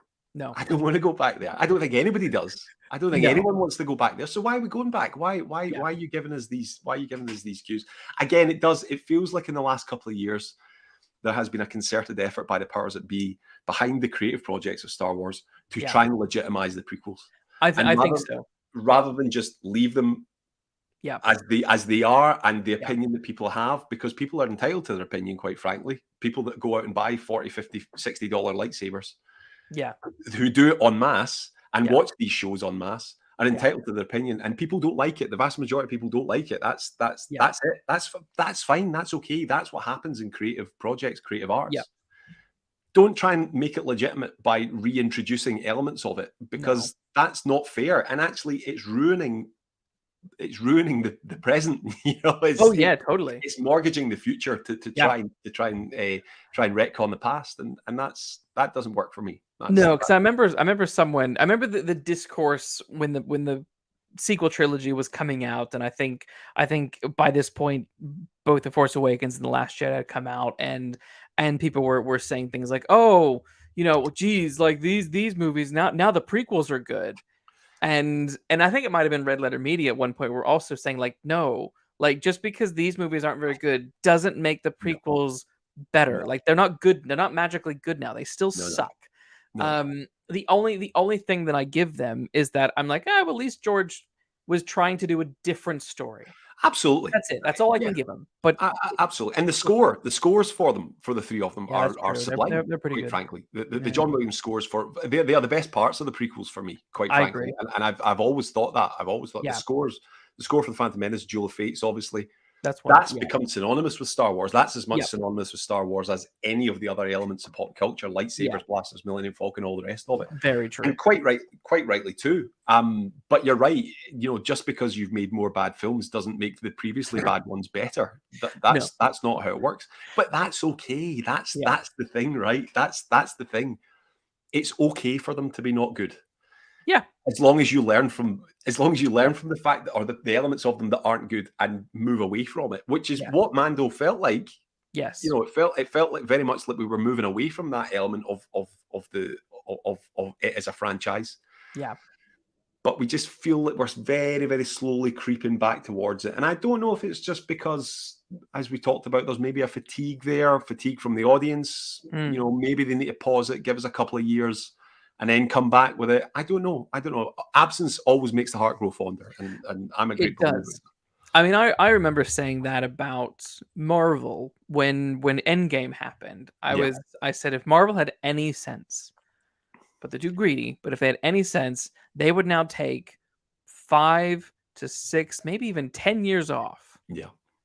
Absolutely. Do your little cartoons, do your comic books, whatever, but pause on the films and then come back and look at it. Now we're every movie that's where we are. Yeah, I agree. I'm not the biggest Marvel fan, I can't ever profess to say that I've watched all of them. I can't remember the last one I sat through. I really enjoyed Loki. I thought that was a really, really good show. I thought it worked on a lot of levels. Again, certain parts of it really very caricature, but I thought overall it was a good show. And very, very self-contained until you get to the end, and then it leads to other things. My great belief is, and this comes from my writing background, I find that, see, if I finish a project, if I'm not writing another project within that, say, series, or I want to start something else, I need to take time off, because if I start something brand new, having finished project A, if I start project B, which has got nothing to do with it, the same voice carries over. Yes. In my writing, and it's like, they can be completely different things. One can be a cozy mystery, the next one can be a psychological thriller, and you can't have the same voice. And what you don't want is to get to the end of chapter 31 in the cozy mystery and start chapter 1 of the psychological thriller, and it's like they run on. And I think you're right about the Marvel movies, is that when you finish Endgame, and I can't, what's the one after Endgame? Is it Spider-Man Homecoming? I think, is that the first one after Endgame? I can't remember. I think it was No Way Home. No, Spider-Man. No Way Home. Sorry. No Way Home. No. You're right. No, I think it was. Was it Spider-Man? I can't. It was Spider-Man as well. Tony was dead, and the blip had. It was. You're right. There's no break. There's no pause for breath. There's no stop to go, right, okay, that's the end of what was dubbed. Was that phase 1? Is that what it was called? No, that was phase 3. Phase 3. That's the end of that, and now this is the start of a new phase. But you're telling it with the same people, you're telling it with the same voice, and it's apparently there was a Black Widow movie. Black Widow. There you go. And Eternals. Frank, Chief Brody Rules in the chat is correcting us what came out after. All these films we never saw. Oh yeah, yeah, exactly. And there's no break in there's no break in the narrative, right? And it's No. it feels a bit like that with Star Wars at the moment. The Mandalorian feels a bit like that, particularly when you throw Mandalorian into the second half of the Book of Boba Fett. I think that was a big problem because I didn't watch the Book of Boba Fett, but I did watch The Mandalorian season 2.5. Yeah. Because and that is this is an interesting thing with what Disney Star Wars is doing, and it's like you have the Book of Boba Fett. It's a Boba Fett series. We're now going to put that on pause for what Yeah. 4 episodes about Luke Skywalker, Baby Yoda, Yeah. Ahsoka. I don't And think Boba Fett was in those episodes, was he? he wasn't at all because they're the only ones I watched. Yeah. Well, there you go. And I'm like, wait, what? Like this is really strange. I really thought they missed a trick with the Book of Boba Fett because there's an episode, I think it's maybe 2-3 episodes in, after they've explained how he survived the Sarlacc pit and all the rest of it, and the whole Tusken Raider culture, which has been a really, really nice addition actually to the Star Wars universe, is exploring that they're not savages, you know. Yeah, Far from it. They've got, and again, there's a wonderful series from the first scene from the first series of a Mandalorian where he interacts with the Tusken Raiders, the Sand People, and they use sign language and stuff. But the one issue that I had with the Book of Boba Fett was there's a scene, I think 3 episodes in, where he meets with all the crime families in Mos Eisley and on Tatooine, and I thought, what I'd always pictured it in my head, and if I'd ever gotten the chance to do it, is make it the Sopranos in space.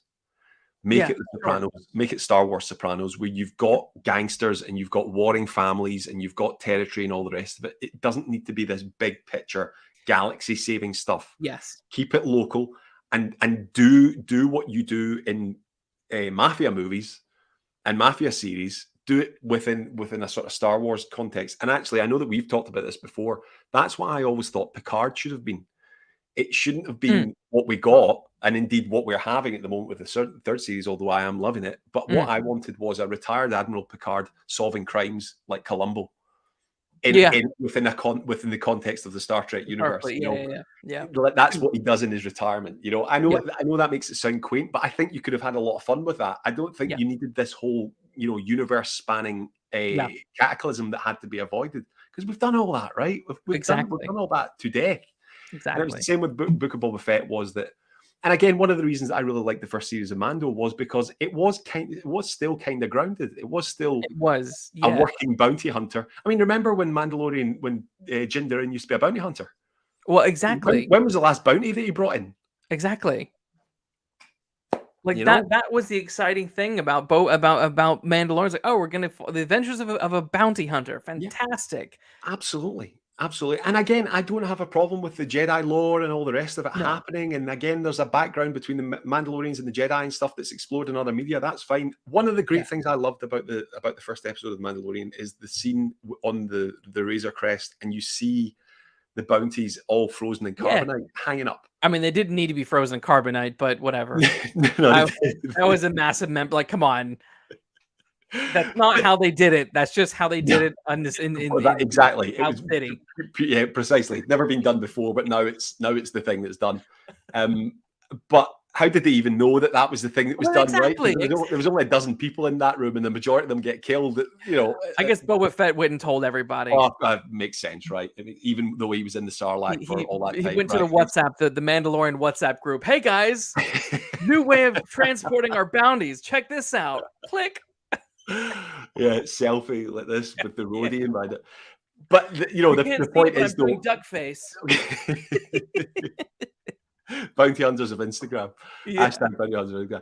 But the thing was, right, there was like 5 or 6 of them there, and you see them getting loaded off, and then he meets Grief Karga and he asks for more pups and stuff, and that was all great. That was fantastic. This was a whole element of the universe that we'd never explored before, and we didn't have to worry about the Force, and we didn't have to worry about super weapons, and we didn't have to worry about anything other than local bad guys and local, whatever these guys are, being hauled in like old westerns. Like what the whole Star Wars thing is or originally was. Yes. And again, there you go. We've gone from that to bathing in pools under the Civic Center that's got a giant kind of elephant monster living under there. Where's that going to go next? it's hard work, man. It's particularly hard, and I agree. I'm always more interested in the smaller scaled stories. Absolutely. It's Absolutely. we'll use Marvel as the perfect example of going overboard. You end Endgame with a universe wide destruction. Okay, like half the universe is gone. Okay, Yeah. wait, well, what do we do next? Um, every universe multiverse is going to be in peril, and time and space is going to Yeah. crumble. Like, okay, well, then what are you going to do? What's after that, right? Because you're not going to stop. You're not going to stop making money, are you? That Yeah. is. But then again, this is the strange thing, and as a writer, you'll know this. Look, it's the Mm. old art versus business, Yeah, right? oh yeah, It's and yeah, those two never the twain shall meet. yeah. And I get it, but I don't think that should be used as an excuse No. to not challenge yourself and not go down not go down the easy route, because Yeah, just, I mean, the easy thing is any writer knows is to just get bigger and bigger and bigger. yeah.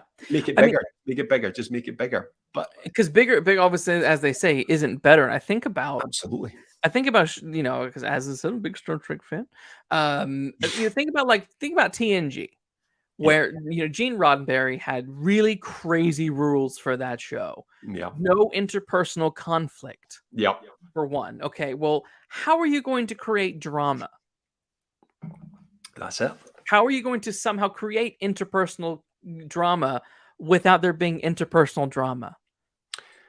Do you think that a big issue that we've got now is the audience, as us as the audience, is that we have a much higher expectation when it comes to these big media franchises. So you look at the Next Generation, right? So that's debuted in 87, 86. 87, yeah, yeah. So Return of the Jedi's been out. You've got a whole load of still relatively grounded movies and sci-fi movies in particular that there was still room for a show that would have a conference scene in it after 15 minutes. Yeah. And that's one of the things that I love about Next Generation is the conference scene is in the Yeah. conference room behind the bridge. I love that because there's something very settling about it, right? And in fact, it was on last night. It was the one, can't remember the episode, can't remember the series. It's the one where Beverly gets kidnapped by the radicals when she's trying to help them. She was trying to help them. She gets kidnapped, and then they try and take the Enterprise and stuff. Yes, I mean that could describe a dozen episodes. Obviously, true. But I vaguely can picture it. Yeah, yeah. And that was it's an episode that finishes after 45 minutes, and there might be elements of character that carry over and are developed later on in the series, or later on in that particular series, later on in the show. But I think is that when you sit down to watch an episode of The Mandalorian now, and I'm guilty of it, I'm as guilty of it as anyone else, there is almost an expectation that you are getting a condensed movie. You're getting a condensed movie odds. You're getting a condensed movie peril, almost. Because at the end of the day, it's only, 10 episodes a series? 8 episodes a series? I'm not quite sure how long the series is. I think it's 10. 10. So we're 3 episodes in, right? And we've already burned through a quest. We burned through the quest in 2 episodes or an episode and a half, and now we've got to get another quest, and it's now got, and this has all got to be, and it's hard to do, right? Because writing for TV, you burn story, you go through story like it's going out of fashion. I just think though that sometimes you've got to stick to what worked originally, and I understand that the temptation is always there from a writing perspective to just get bigger and bigger and bigger and bigger and bigger because it makes it easy. It makes an easier threat to resolve. Or indeed not resolve. And I think a show to watch The Mandalorian today and this current series, when you compare it to the first series, which wasn't that long ago. No. Let's be honest, it wasn't 10 years ago. We've not had 10 great series. We've not had 10 years worth of plot to get through. Far from it. It's the third series. We're the third episode into 2 full series and 5 episodes of another show. Yes. That's not a lot. That's not a lot by anyone's imagination. No. And if you think about it, think about back to TNG, like seasons 1 and 2 are not very good. They're very ropey. But season 3 is when you've honed it. You're like, now we know what we're doing. 40 odd episodes in, right? 42, 44 episodes or something like that in of 45 minutes a piece. It's not like they weren't 30-minute shows. They were closer to the hour. And then again, there's a big outrage today that episode 4 of the Mandalorian third series is only 30 minutes long. So already you're cutting down. And we've also, already. I'm very frustrated by it because I love it as a show, and I will never not watch it. I will never get. But that's not the point, right? That's not the point. Isn't that I will always watch it because it's Star Wars and because I've enjoyed it before. Yeah, It's the biggest show on TV at the moment. Maybe The Last of Us is about on par with it. Maybe. Yeah, maybe. But it's certainly one of the. It's in the top 10. It's maybe even the top 5. Like we said, it could be the top 2. It could be the top 1. Right? Yeah.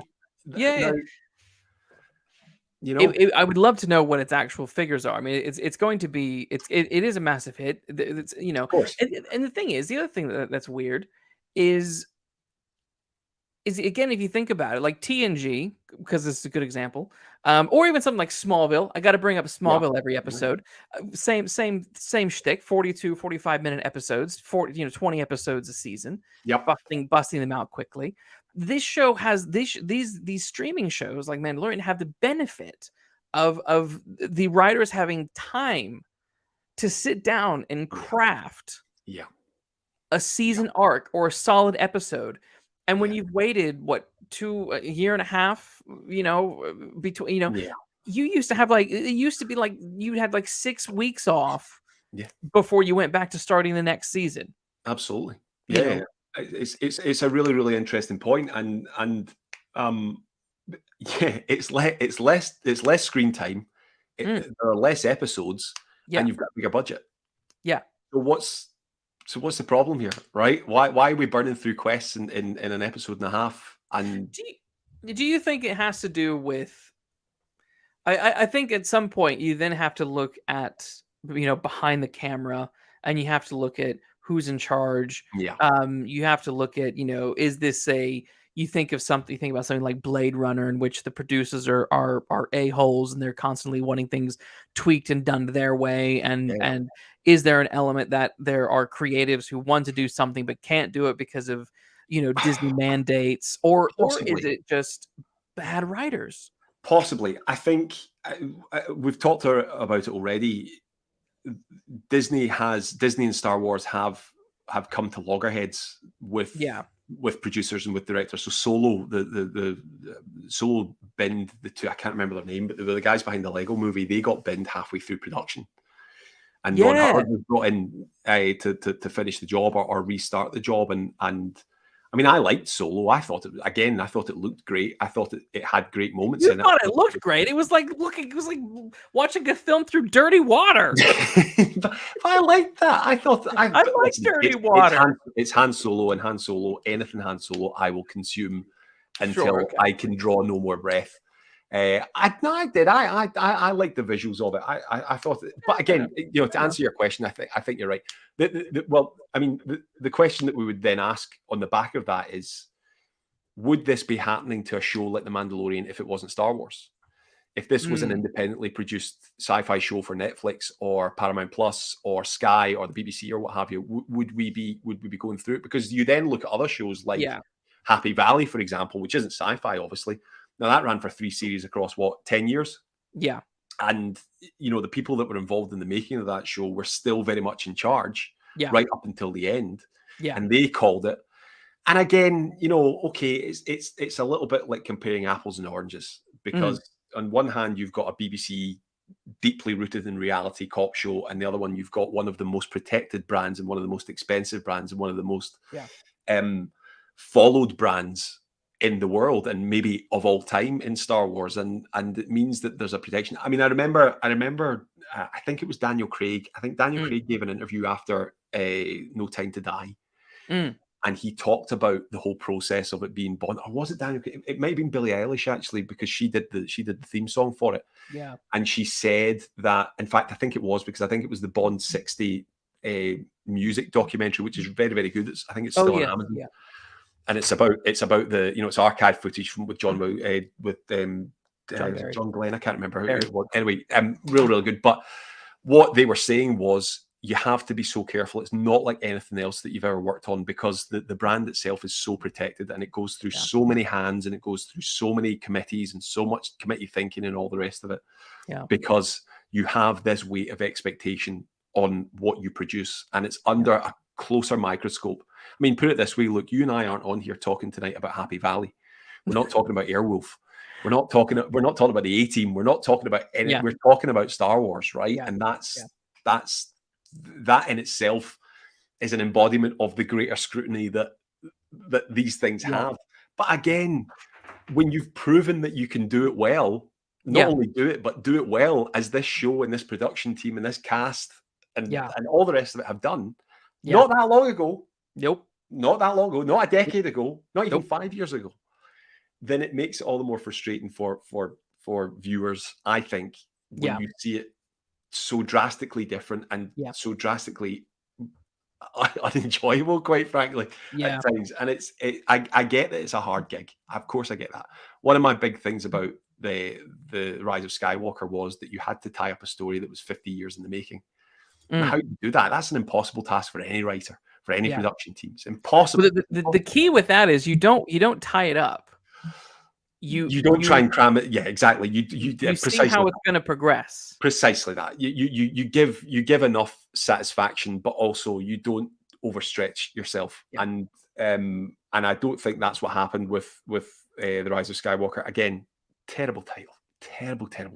Really, it was bizarre when Kathleen Kennedy was like, "Oh, the title doesn't have any meaning." Why would you say that?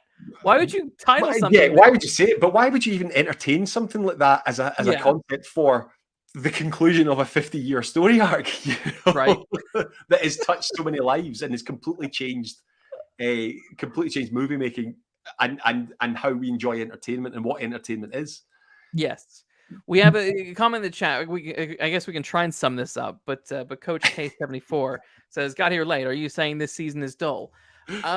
Kind of. We're saying that we love the Mandalorian. We love the character and some of the other supporting characters, but season 3 has been it is a bit dull. It's the plot. It's lost. It feels like you're lost in the dark and you don't know where you're going.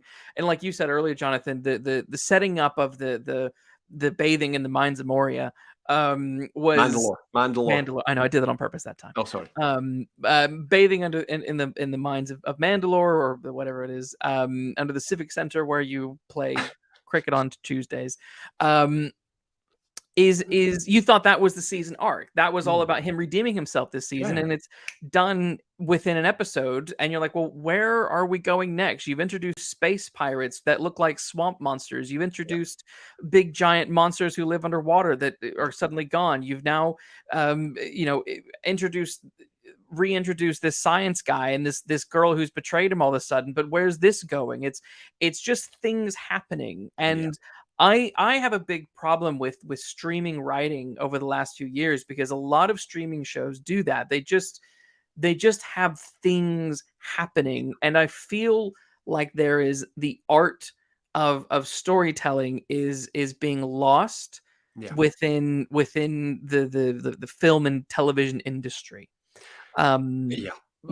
What do you think about that? Well, I agree, and I think there is no reason for it to happen, quite frankly, because we live in a culture, we live in a society of TV watching where people will give it time, and you would think on paper it is the case.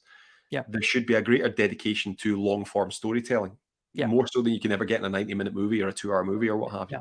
Even a 3-hour movie, you don't have that room to explore and tell a story like you do across 10 hours of TV or 15 hours of TV or 25 hours of TV, right? And let's not kid ourselves.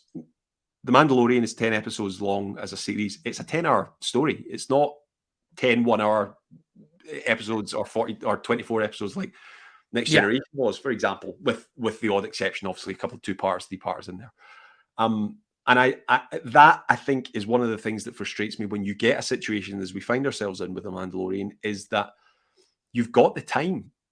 We've had the time. It's like I'm sitting here as a fan 3 episodes in thinking, right, okay, well, what else are we going to have thrown at us now? We've already had this the Imperial officer, the reformed Imperial officer, turn on Dr. Pershing. Now that itself was maybe That could have waited until the penultimate episode, right? Yeah. But it's already happened. It's all happened Yeah. within the content, and that wasn't even the opening of the episode. That was we cut away to that. Yeah.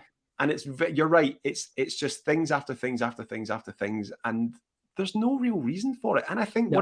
one of the reasons that I'm particularly frustrated is because I love it.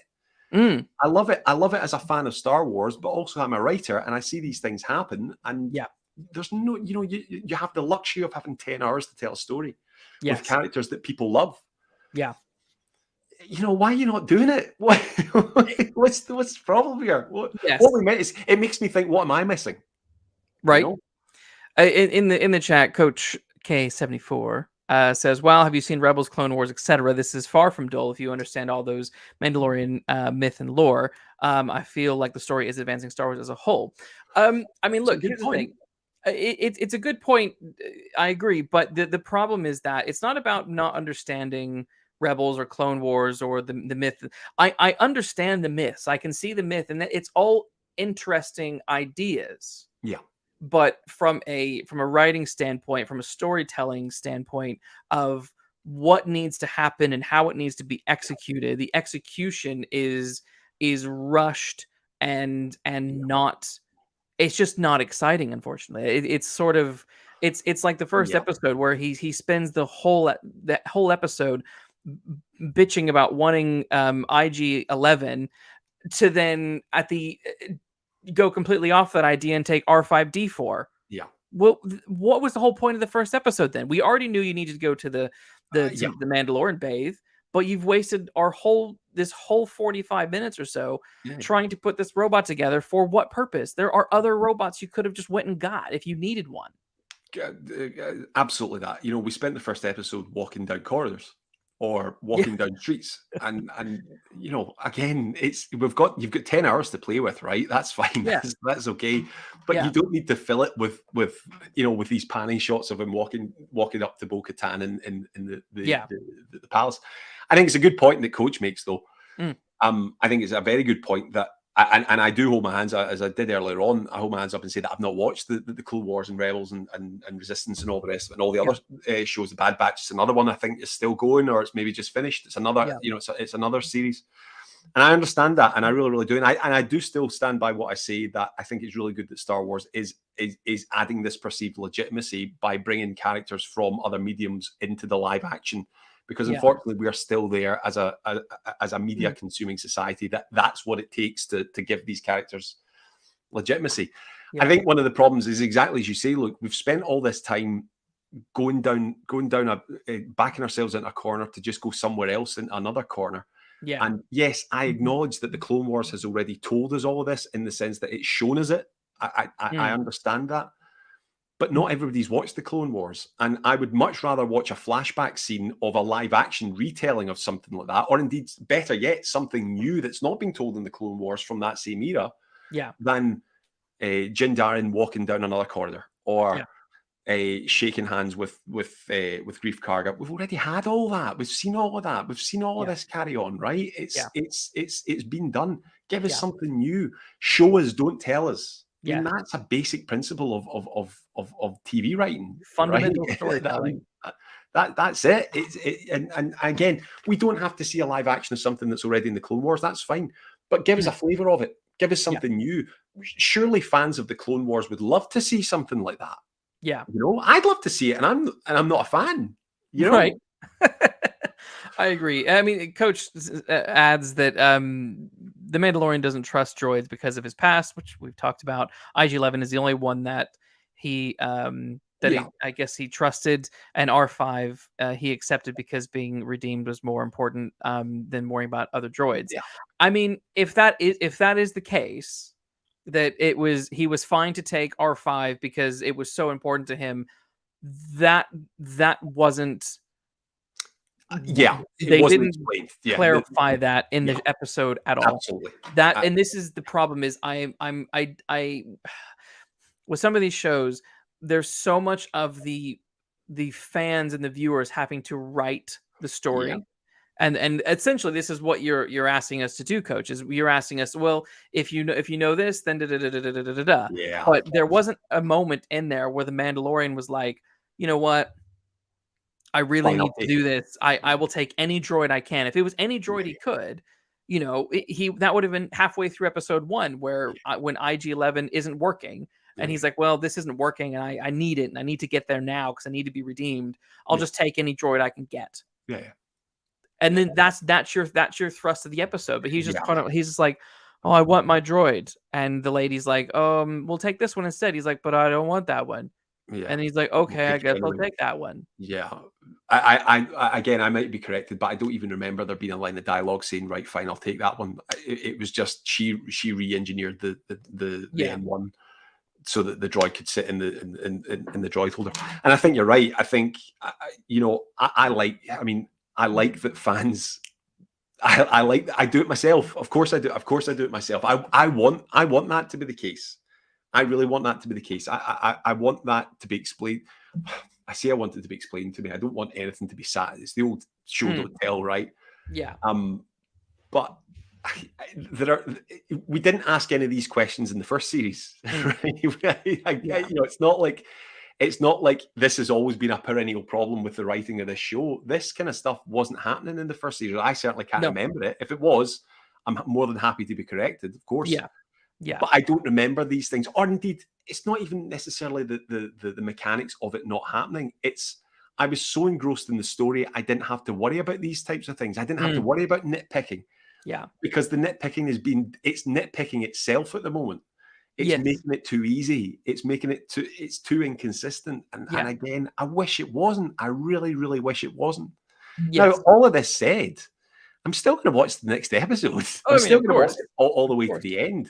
Of course. And that's not the point, is it? That's not the point, because the vast majority of people that do watch it aren't like me. They're not like you. They don't know what the Clone Wars is. Yeah. They don't know what Mandalore is. They don't know what the mythosaur that's hiding under the water. They don't know what these things are. And ultimately, these shows and this work depends on a much bigger audience than just the hardcore fan base that will watch anything in the best, in the nicest possible way. And I really don't mean that to be any sort of commentary on a lack of discerning audience. Far from it. But it's true, right? It's my wife doesn't know anything about Star Wars, but she'll still sit and watch it. Same. That's what you need. That's how these things continue to be made. Yeah. And again, like with back to the scientist guy, like what was his name, Dr. Parishner? Pershing. He's introduced, and again, like yours, my wife is sitting there watching it, and she's like, "Who is this guy?" I'm like, "He was in season 1, scientist guy." And you have to, on some degree, sort of anticipate that your audience, you might be gaining new audience members. Of course.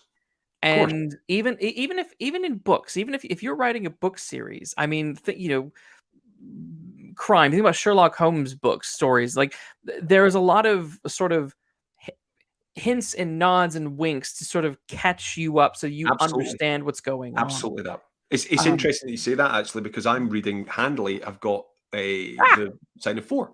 There you go. I'm reading it for the Bloody Scotland Book Club. And this is the second Holmes adventure. And actually the first quarter of it in dialogue is a bit, it feels at times, because it's a bit of an information dump. But again, the book's 120 years old. So you accept that things have gotten slightly more subtle. But you're absolutely right. There are whole elements that Watson describes Holmes's character and his ability with chemistry and biology and all the rest of it to reintroduce the character within the context of the story and within the context of the universe that you're describing, and it needs to be done, right? It needs to be done, and if you don't do it, then you're going to alienate the people that aren't following it and aren't religiously checking Twitter and aren't religiously checking Wikipedia and all the rest of it. It happens because, quite frankly, I'm one of those people that will check these things, and even I forget. Right? Same, totally. I forget. So if we're forgetting, then what hope does a casual watcher? Yes, that's my big problem with some of this stuff. And again, I do take your point, because Coach K74, he says every show builds off previous seasons. I think a lot of fans would be complaining if he was explaining things we already knew. Or I mean, yeah, we don't. I don't want him to re-explain things, but if you think about a show like Smallville, we don't have to be. It's not re-explained to us every season that Lex has a deep troubled history with his father. But we do see it come out in the conflict between them. Right, you get it in the conversations, and that's what was missing in that scene with the IG-11 stuff, where he's just sort of like, I want a droid, I need this, I want my friend. Okay, well, you can't have your friend. Okay, and then and the problem is, and again, another thing is, if it's his friend, why was he not mentioned in the second series? Why has he left him as a statue for all these years? Because it's been years. It is years, yeah. Thanks to Jon Favreau telling us that. Yeah. Which is again another issue. And Coach is absolutely right. Of course, we would be sitting here complaining, going that every setup is being explained either through flashback scene or. But there are ways of doing that. There's a way of the craft of doing something like that, and if you can't not do it at times, that's the frustrating thing. You're right, Luke. I agree with you. Yeah, I think at the moment that isn't being fully explained enough, and and if it's if it alienates someone who's a fan of it, and you're not gripped by it, what chance does the casual viewers have? And what they'll do is they'll switch off, because quite frankly, sadly, why should they stick with it? There's plenty of other great TV and bad TV out there that there is a demand on our time. And just because it's Star Wars, and just because it was a great 2-3 years ago, that is absolutely no way, shape, or form a license to assume that people will see it through to the end. Far from it. I totally agree. Another thing that's interesting I want to ask you about is Grogu. Yeah, go on. Is that the question? Sorry. No, I got more to say. Who are you and what's that all about? What's your game? Grogu was I enjoyed Grogu in season 1. My love for Baby Yoda is rooted firmly in season 1. Okay. I feel like post season 1, I'm like, this puppet needs to start doing something besides gurgling and half-ass using the Force. Yeah. There's not a lot of characterization there, is there? Really? I mean, no. It kind of feels like the show doesn't know what to do with him now. Yes, because we've already sent him off to Jedi school, which he didn't complete, by the way. Yeah. Like, why can't he talk? Can he talk now, please? I don't know. Species age at different age differently as IG-11. Let's talk about that. Let's talk about that. What doesn't make sense to me is that Grogu was at the Jedi Temple. Yep. And we're now 30 some odd years later. Yep. And if he was at the Jedi Temple at that point, he must have been fit enough and mature enough to learn and do stuff. Yeah. He also has memories. So that means he was mature enough to retain memories from that time. So he's the same age as Anakin Skywalker. Yeah. So now that's a big thing. That's a big thing. Is that they're the same age, right? Yeah. But of course, because his species live longer, he matures. Yeah, it makes you think, what was he not? What was he? If he's not learned all this, but then again, he's not in the intensive training and all that. But again, this is exactly your point: is that I'm sitting here trying to come up with excuses. It's not my job to come up with these reasons to try and explain this. This is your point. This is exactly your point. Is that it's not. I'm not getting paid to come up with this stuff. No. Far from it. Actually, I'm paying for the privilege to watch this. Yeah, for me to then come up with a reason for it. That's bad business. Yeah, it's to me, it's one of those things that baffles me, because I'm like, well, okay, they call him the child. He's meant to be. He acts like an infant, acts like a toddler. Yeah. But like, so has he been a toddler for 30, 40, 50 years? Clearly. And I'm just like, to me, I'm like, that's just kind of stupid. Clearly, you would think that. I mean, well, yeah. I mean, what was? You're right. What was he like? What was he not? I mean, we know what he's not capable of now. So he would have been capable of even less back at the Jedi Temple. So what was the point in training him? You know, but then again, within the context of the canon, they take them very young, and that's one of the big themes explored by the Jedi, is that they maybe took them too young and didn't show them enough love and all that. But if he's a toddler right now, 50 years ago, he would have been a newborn.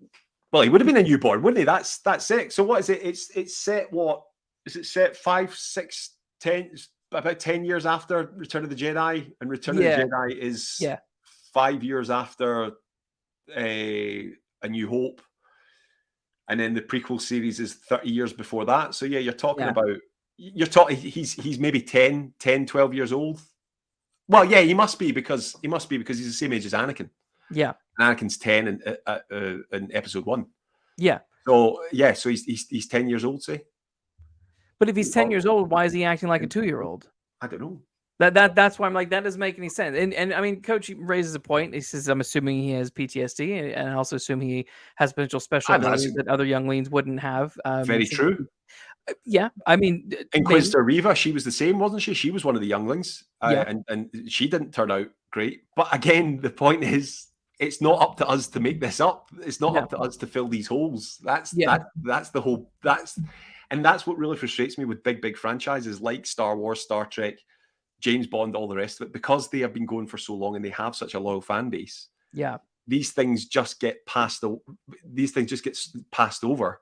Yeah, because the fans fill in the gaps, because they want it to work, because we all want it to work so badly. Of course we want it to work. Yeah, but that's not our job. Yeah, there are people being paid an awful lot of money to make sure these gaps don't exist. Yes, go and do your job.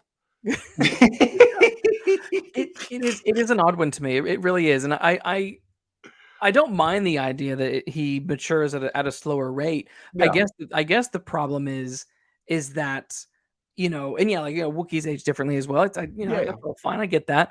But it's like, okay, well, the Mandalorian, he's an action figure. He's not a babysitter.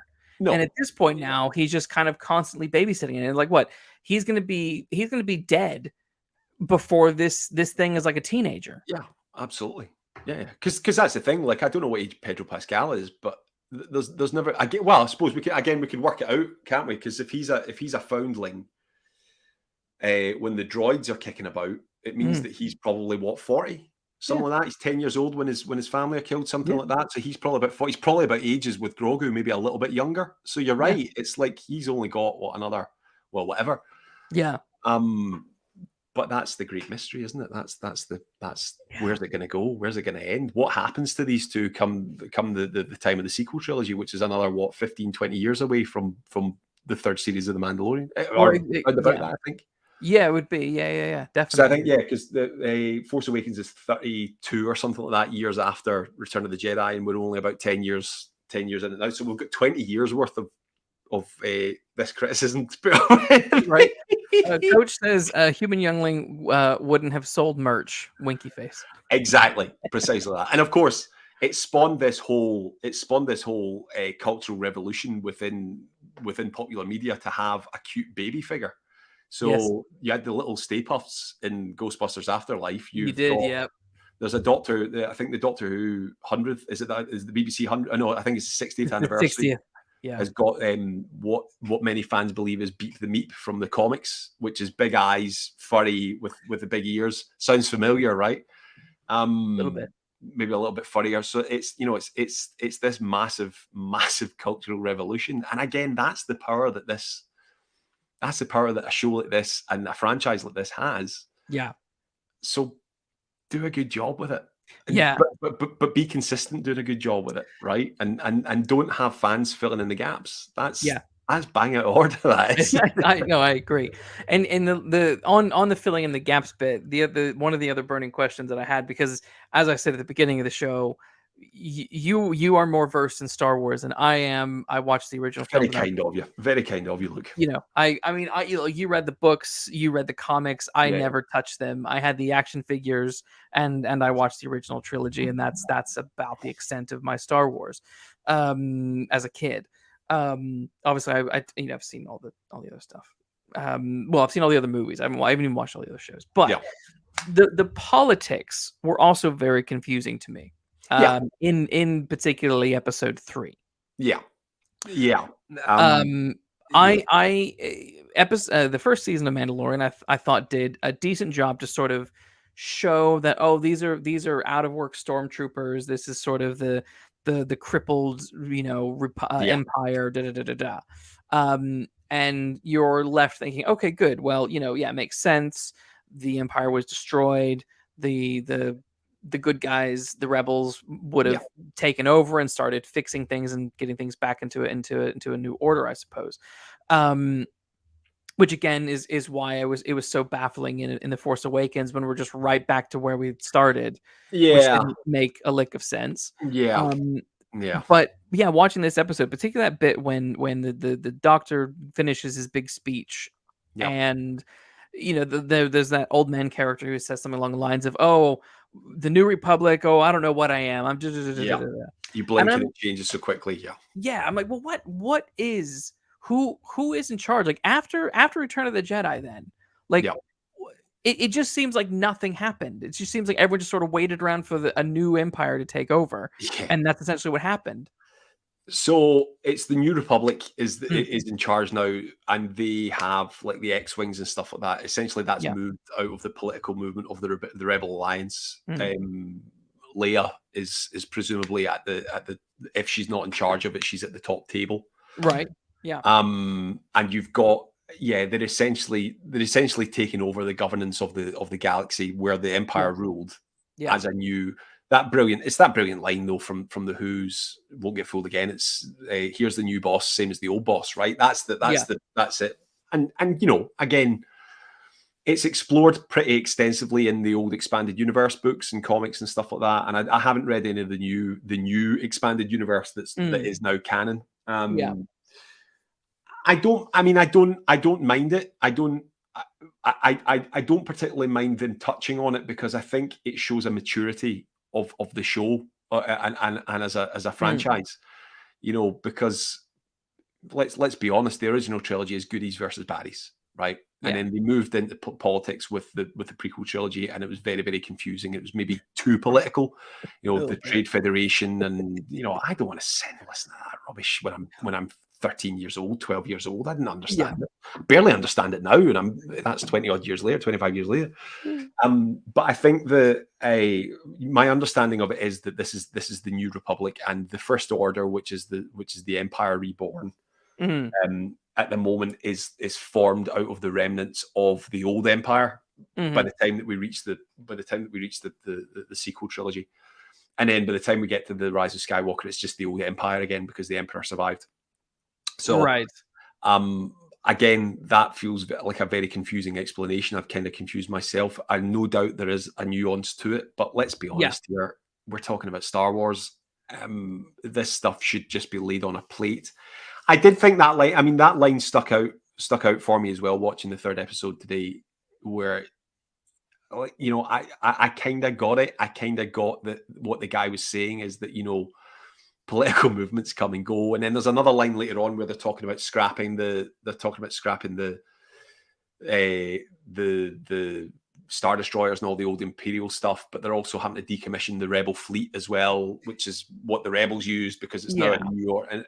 And right, I get it. I get that these things have to be touched on. Yeah. Is this the platform to talk about it when you've given us 2.5 episodes of rubbish? Mm. No. And there's also meant to be another show. There's meant to be Rangers of the New Republic. That's Yeah. another show that's been announced. Yeah. Isn't there an Um, Ahsoka show coming out as well? There is this year. I don't know. I don't think there's an air date yet, but it is meant to be out. I think the second half of this year because I think there's Star Wars Celebration. Yeah. That's later on. I think that's May. Yeah. And Yeah. the rumor is that the air date and a trailer will be announced at that. So and again, that'll be set. That's set in the same time frame. I think. Yeah. Post Return of the Jedi. Yeah. Or is it? I don't know. I can't. I to be honest, I don't know. I don't know. I think her show is meant to be like in line with the Mandalorian because I think they of course it's Rosario Dawson, isn't it? She's Yeah. playing the character. Yeah. So Just there you go. Yeah, a couple quick things from Coach. So the elites don't bother with all that, the politics and stuff, as long as they can keep their wealth and power. So they will do whatever the ruling people ask of them. I mean, it makes sense. I guess I'm just slightly confused as to like who is in Who's in charge. charge? Like I want to see the good things that the New Republic are doing Yeah. post Well, destroying the Empire. well, And I that's. I don't. mean, that was a big thing for me. That was always a big thing for me. Was how great is it going to be now that the Empire are gone? But like Right. that was it, come the end of Return of the Jedi. Growing up, how great are things going to be now? But again, I suppose I don't mind this. I don't mind that things wouldn't be great, right? Yeah. And it's difficult to remove a dictatorship Yeah. anywhere in any Yeah. country, Yeah. let alone a galaxy-wide setup. Yeah. I understand that, and I don't mind that the show, and I don't mind that Star Wars in general is broaching that. I just think Yeah. that if you're going to broach it properly and Yeah. do it as simply as you can. Yeah. Yeah. Don't muddy the waters with it, which Yeah, I because I think mean, I they're guess it's doing a like little bit. any. Yeah, I guess like any time like you get like there's a new prime minister and or president, like it's not you don't change things overnight. Things don't Absolutely, magically get better, and so absolutely. I don't mind that. But I'm just like I feel like I feel like there's no rebel presence. I'm like, where are?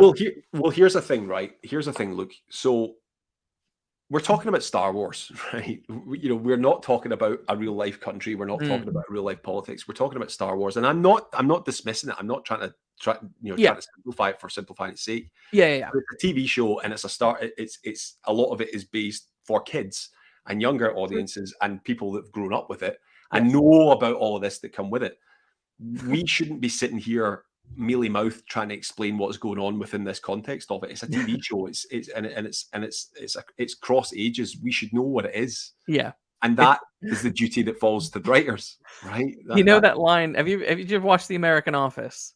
yeah, yeah, yeah, yeah, Where yeah. there's that line where I think it's Oscar is trying to explain something to Michael, and he's like, "Can you explain it to me again?" Yes, And he's like, it's "Can you explain it to me like I'm 5?" yeah. Is it not the surplus, the money that they've got left Yes, it over is that a has to be surplus. spent That before is the end it. of the day? Yeah, yeah, yeah, yeah, yeah. And then if Michael keeps it, he gets a bonus and stuff like that. Yeah, Yeah, yeah, I yeah. feel like I'm Yeah, Michael that's right now, and I'm exactly it. like, "Explain this to me like I'm 5." Absolutely, absolutely that. Absolutely. I mean, but Oh that's it, right? That's it. It's like my son's god. 2. We sat and I got for my birthday Lego Star Wars the Skywalker saga for the Yeah, PlayStation, and it's great. It's fantastic, right? It's yeah, fantastic. Now he's going to grow up with that. yeah, So yeah, I don't want him to not be able to understand these things until he's 15, 16, 17, because that's 15 years away, right? I don't, yeah. and how big is it going to be in 15 years? How much more is there going to have to be for him to consume and me to try and explain in That's an 15 years? interesting question. What will be in 15 years, if anything at all? Apparently, Coach says that I think Rangers was scrapped, but yeah, there are other shows. Probably There was not a as whole big. load of them mooted. I remember that. Yeah, Yeah, and I think there's a lot going on. There's a lot going on, and across multiple eras and at different times. I mean, that's one of the things that my wife finds really really hard for it to mhm. keep up with is where are we now? That's always the first question she asks when we sit down to watch it. Obi-Wan Kenobi. When are we now? Where are Yeah, we now? What films is this between? You know. yeah, Um, and now you're having shows set between shows and films, and and I get it, it's 50 years. Is this any harder to explain than say the Lord of the Rings books? Probably not, no, because in principle it's a big world. It's yeah, world building that's been created by multiple sources now for a long time. yeah, um but it's a lot to ask of people who are not plugged into that hardcore belief and adoration of it, quite frankly. yeah, yeah. No, it's true. Um, Frank asked Jonathan, Jonathan, why is still a baby? Do you mean why is? What are you talking about, Frank? What are you talking about, Chief Brody Rules? You talking about Grogu? Talking about Grogu? Grogu? Yeah, I'm not sure. Coach also says, not that I like the plot because I'm a legacy book reader and prefer that, but it is what it is. If they need to tie in the sequels, unless they find a way to scrap those, yeah. This is the other thing is I mean I'm a big proponent advocate for headcanon, really. Yeah, of course. And like what like we'll wrap up here in a minute, but like Star Trek Picard seasons 1 and 2, they don't exist in my mind. Season 3 absolutely exists. Fine. Season 3 is great. You know, the legacy sequels, or the sequel trilogy, it doesn't. It's not real. In my mind. Other people, if you love it, that's fine. I don't care. But for You me, know that we kind of talked about that, right? Why are the current makers so down on the sequel trilogy, but are so readily happy to try and reintroduce elements of the prequel trilogy that have had 20 years worth of hate mm, and dislike for very, very legitimate reasons, not just from fans, but from yeah, everybody. You know, there is a universal displeasure. You look at their rankings on IMDb. Now, I know that that's not necessarily, you know, that's a straw poll, but yeah, it's you know, we're happy to quote the IMDb top 250 when it comes to what we think are the best movies.